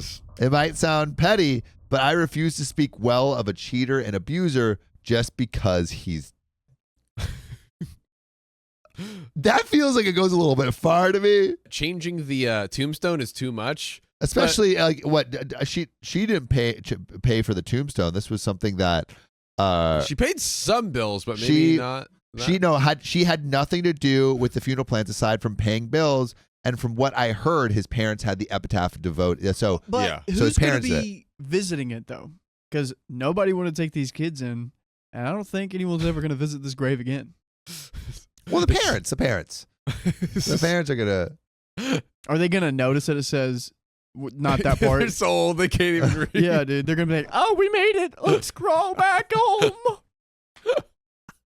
No one's going to That's so care. fun. This affects no one. I mean, yes, I understand OP is bitter, but It's too much to change. That's the too tombstone. much. That's too much. You don't have to speak good of him. If but you were asking, would I be the a-hole for disgracing the grave? That would be. Yes, you would be the a-hole for that. My daughters deserved better, and so did I. And for anyone complaining about me changing the tombstone, I paid for everything at the end. Oh, OP did pay for it. They just chose that. Okay. Still, I still think of like It's just not worth it for you. I Like, don't know. I don't know. What are you gonna do? Hire a person, bring it in? Like, Yeah. I mean, yeah.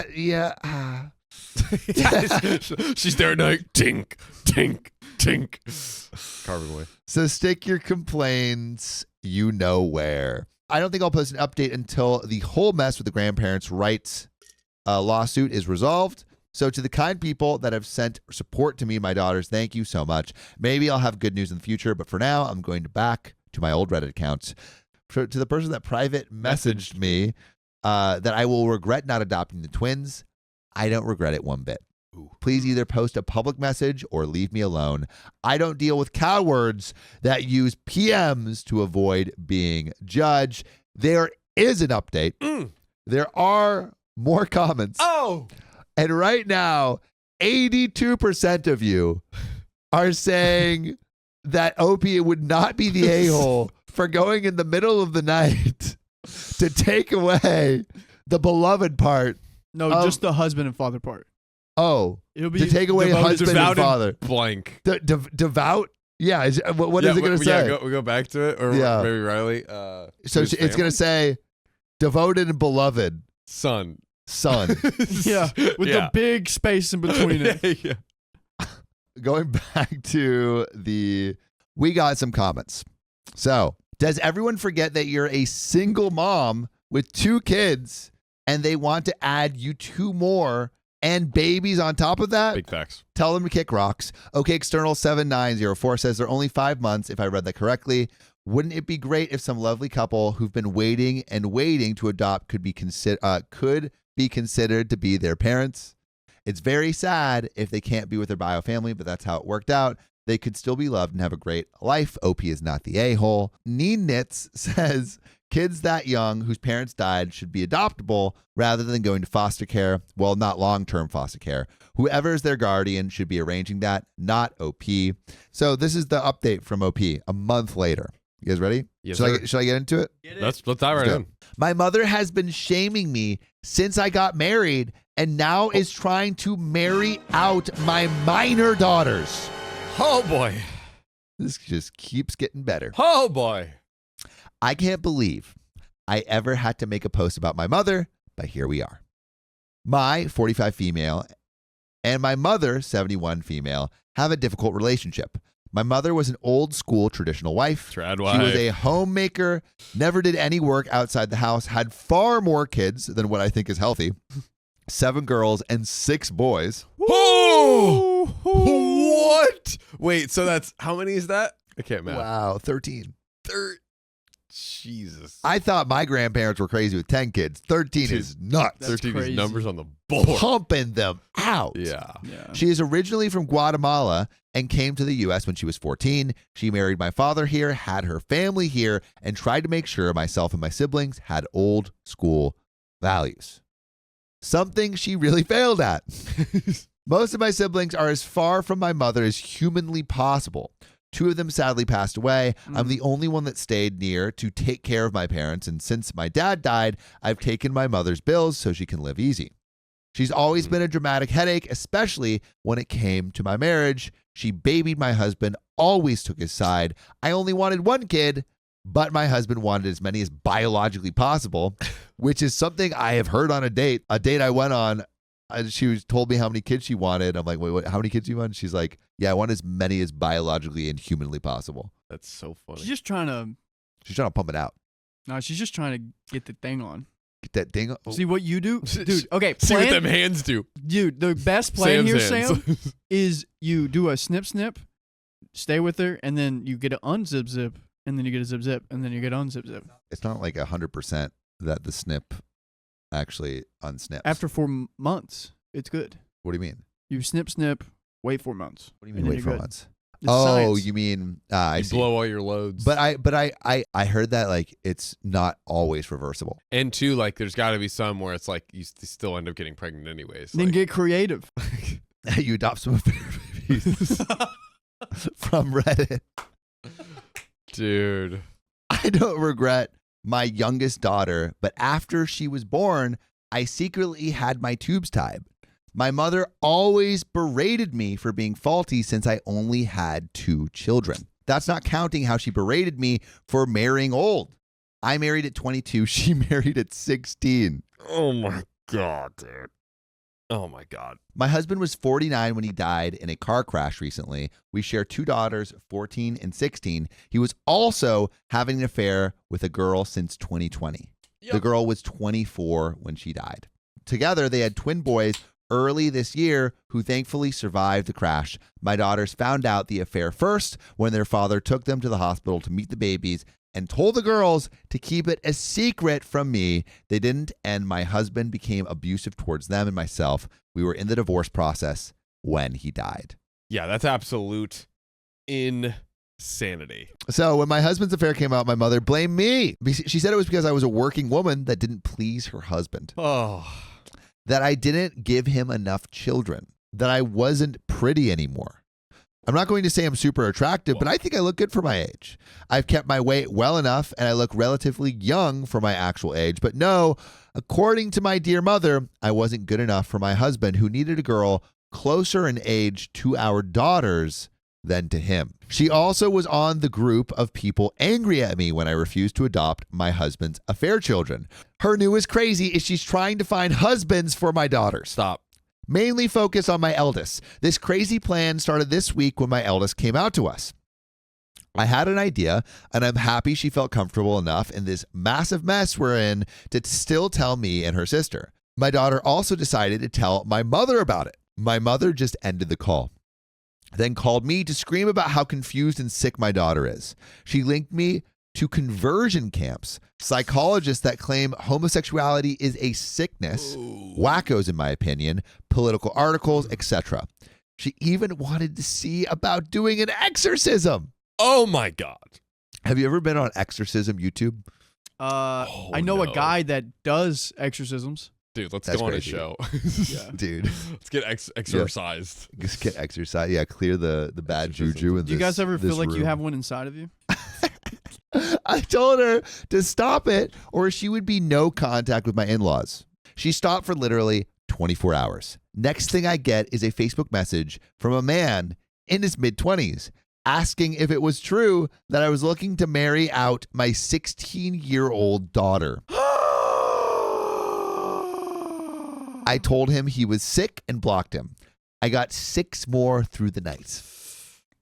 Then my mother called saying she found husband prospects for my girls, my high school aged girls. Oh my God. Angry has been an understatement. She even gave some of these men my daughter's cell phone numbers. Arrest her. Yeah, Throw her in dude. jail. That's crazy. Old school here. We're all getting new phone numbers tomorrow, and I had the girls put their social medias into private. I don't know what part of the brain is broken in my mother's brain. I had the girls block their grandmother and everything, and I'm stopping payments to anything that my mother needs. I know I need to call the cops. I just never thought I would need to call the cops on my own mother. Insane. It's been only 2 weeks since I had to cut my in-laws, and I'm just exhausted. Dang. And please do not think this is a normal Hispanic thing. It's not. My aunts are amazing women. Most of them are also homemakers. They're actually on my side of cutting off my mother and calling the cops. They even suggested for my daughters and I to move closer to them in another state. This is just my mother being insane. And we do have another small update that I'll whiz through. We went to the police today and they took all the information I had. The officer we spoke to was incredible and immediately helped my lawyer with all the things that were needed for a temporary restraining order. We'll be filing it this week and hopefully get it within the month.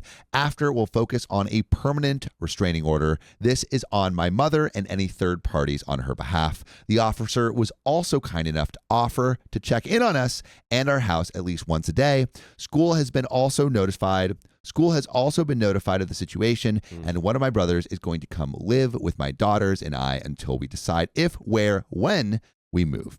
I can't just up and pack everything since I still have a job and my girls are in the middle of the school year. For now, we're safe and my girls have new phone numbers. There's an update, but real quick, I mean, what do you think about what OP did in calling the police and getting restraining order? Necessary or too far? What do you think? I think at this point, like, if I'm OP, I'm like, I need to protect my daughters, and I can't have any sort of entertaining of this nonsense with strange men, adult men reaching out to my minor children daughters. Yeah. Cannot happen. Anything to block her, go ahead. Because, like, hey, you know what? If you want to annoy me, mess with me, like, okay, whatever. You do that to the children, all bets are off. Cut off. Done. Yeah. Done. I don't know what is going on in her head like that? Yeah. Like, and also, where are these men coming from? Did she put out like a Facebook thing or like Dude, teenage daughter looking for husband? It's gotta be some crazy stuff like that. Yeah. Have you ever seen the Facebook posts where it's like the AI women in different countries, and then there's all these guys trying to DM like, I'm looking for wife, can you please DM me? And it's like Right. hundreds of guys from all around the world. No, like I haven't seen that. it's like there's like a whole YouTube like little video on my it. gosh. But there's these like meme pages where people will post and then men will thirstily be asking for wife, But it's like to be wifed up. AI wife. Yeah, sometimes it's like real pictures of women. Right. But yeah, it's dude, the wife thirst is crazy out there. I believe it. Crazy. Crazy. But we got some more of this story. Oh. Update. So some good news came out today regarding my mother. As of November 2024, she will be on her own monetarily. There's also an investigation on her regarding what she tried to do to my daughters, and a very old investigation reopened about a family matter I can't really speak on for the time being. Wow. Secret family Oh matter. my gosh. Because of the charges on my mother, we might get an expedite on that restraining order since there's minors involved, so fingers crossed. The restraining order will also keep some others from contacting me, mainly in-laws. And on other news, after talking to my daughters, the three of us agree we don't really like our house anymore. It makes me a bit sad because it was my childhood home and a gift from my dad. But the reality is there's too much baggage. Yeah. I look at some places and it feels like the ghost of my husband's infidelity is everywhere. Mm. My girls don't like that. We're so close to their grandparents, and my brother, who's moved in with us, has been very blunt about the fact that the house is just not worth the stress. So as painful as it is, I'm planning to do some repairs and either sell or rent it out. It's a big house, 9 bedrooms. Whoa. 9 bedrooms. That's a lot. That's a huge house. This is what confuses me because it sounds like OP's like kind of rich. With like the lake house and the 9-bedroom house. And like generational wealth. Like if this was her dad's house passed down to her. Gave the affair babies $25K till they're 18. Like gave them set aside. Yeah, but $25K saved up for someone who has a 9-bedroom house does not seem Seems like very little. Yeah. Yeah, it doesn't seem like. Or maybe that was the first year of contribution. No, I don't Like- think so. I think it was total. No, as in like they were planning, like the babies just were born. They were planning on adding more and more and more and more and more. As time No, that went was on, right? the $25,000 was. Oh, the life insurance policy. It was like what? Yeah, life insurance plus savings of the husband. Right. I'm confused. Yeah. Slightly Tove says that's a mansion. So far more space than we ever need. I'll be happy with half that so my girls can have their own rooms and I can have an office. My brother will also stay living with us after we move. Not sure if it's a forever situation, but he's a good support for my eldest daughter when it comes to LGBTQ plus matters.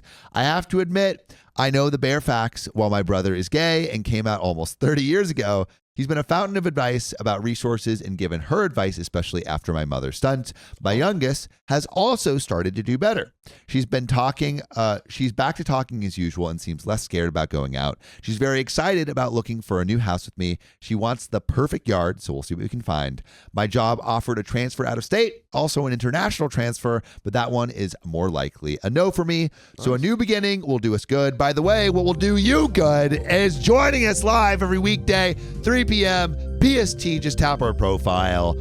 But anyway, OP says that's all I got. Not much actual updates, but as much as settling my mind on some decisions after reading advice here and talking it through with people in my life. As of November, I'm officially refusing to acknowledge my mother. As far as I know, my parents were gone after my father died. And we do have some relevant comments with some responses from OP, where the adult says she gave them your daughter's numbers? Insanity. Call the police, get them new numbers. I would seriously consider taking the aunts up on their offer. She just put your entire family in danger because she has to be in charge. She's already made your life hell, and now she's targeting your kids.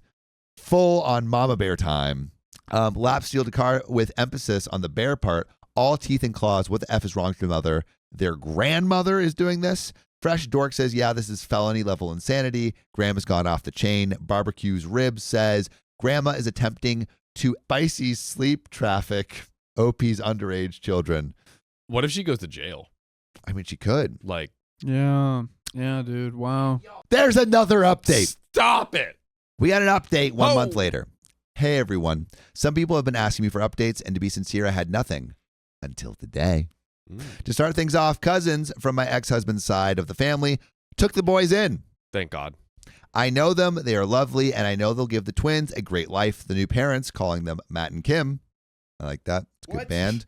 Talk to my daughters and let them know if they ever want to reach out to their half-brothers, they just have to call. Otherwise, they can just see them as distant cousins. Sorry, that's my uncle and aunt's name. Matt and Kim? Yeah, Matt and Kim. And the band. Yeah.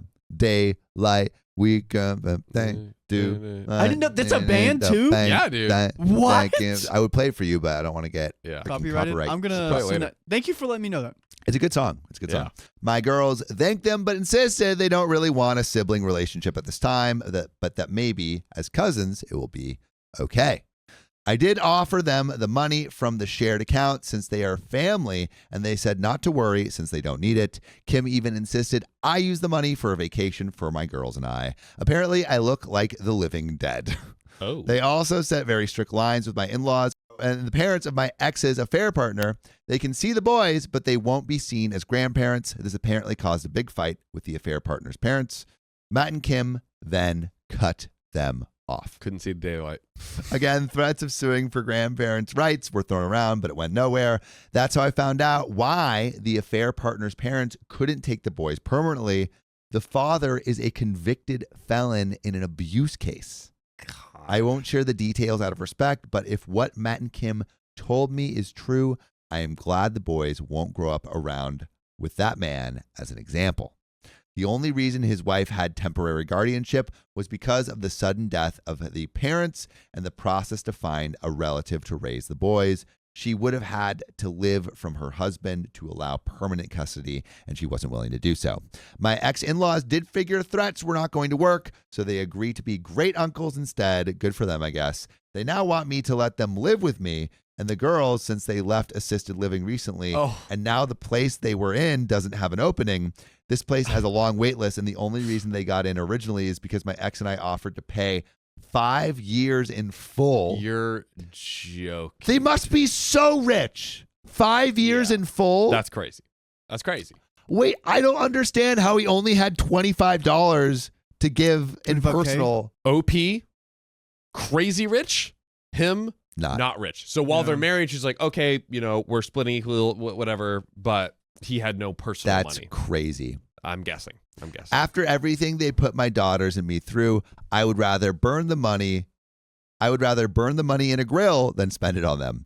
I know they want my girls and I to be their caretakers, and I won't even consider it. No. My daughters have their own paths to follow, and in all honesty, I want to consider meeting someone new. Ooh. I know it sounds like I'm moving on too quick, but I've been working to move on since I found out about the affair.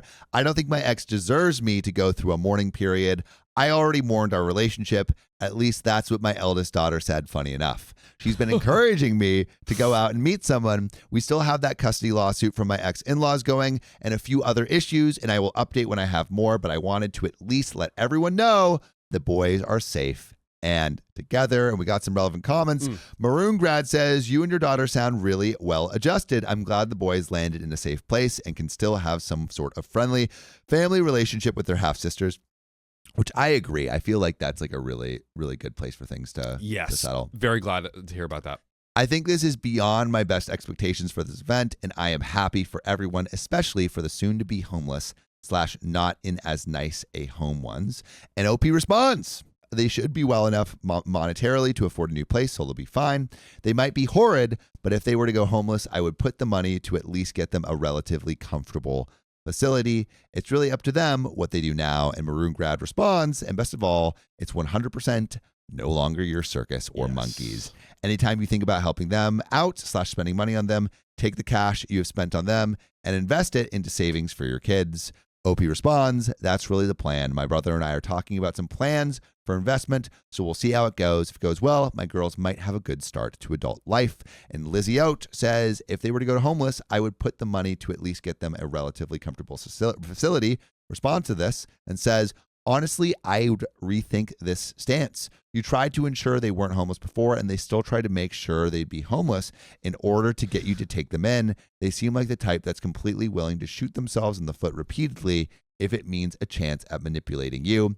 And OP responds, if they had not received my ex's personal savings and life insurance, I would feel obligated, but they received a lot of money from him. That's where the money went. Oh, right. So That's maybe where the money went. he'd already sent them a massive amount of money while he was still alive. Enough to live comfortable if they don't squander it. Now, if they do squander it, it's on them. Again, the hypothetical scenario would be if they were without means from the get-go. And that is where this story ends. Wow. We did it, guys. The longed cursed episode. My God. Dude. If you love us, make sure to subscribe. We love you. And see you tomorrow. Bye-bye.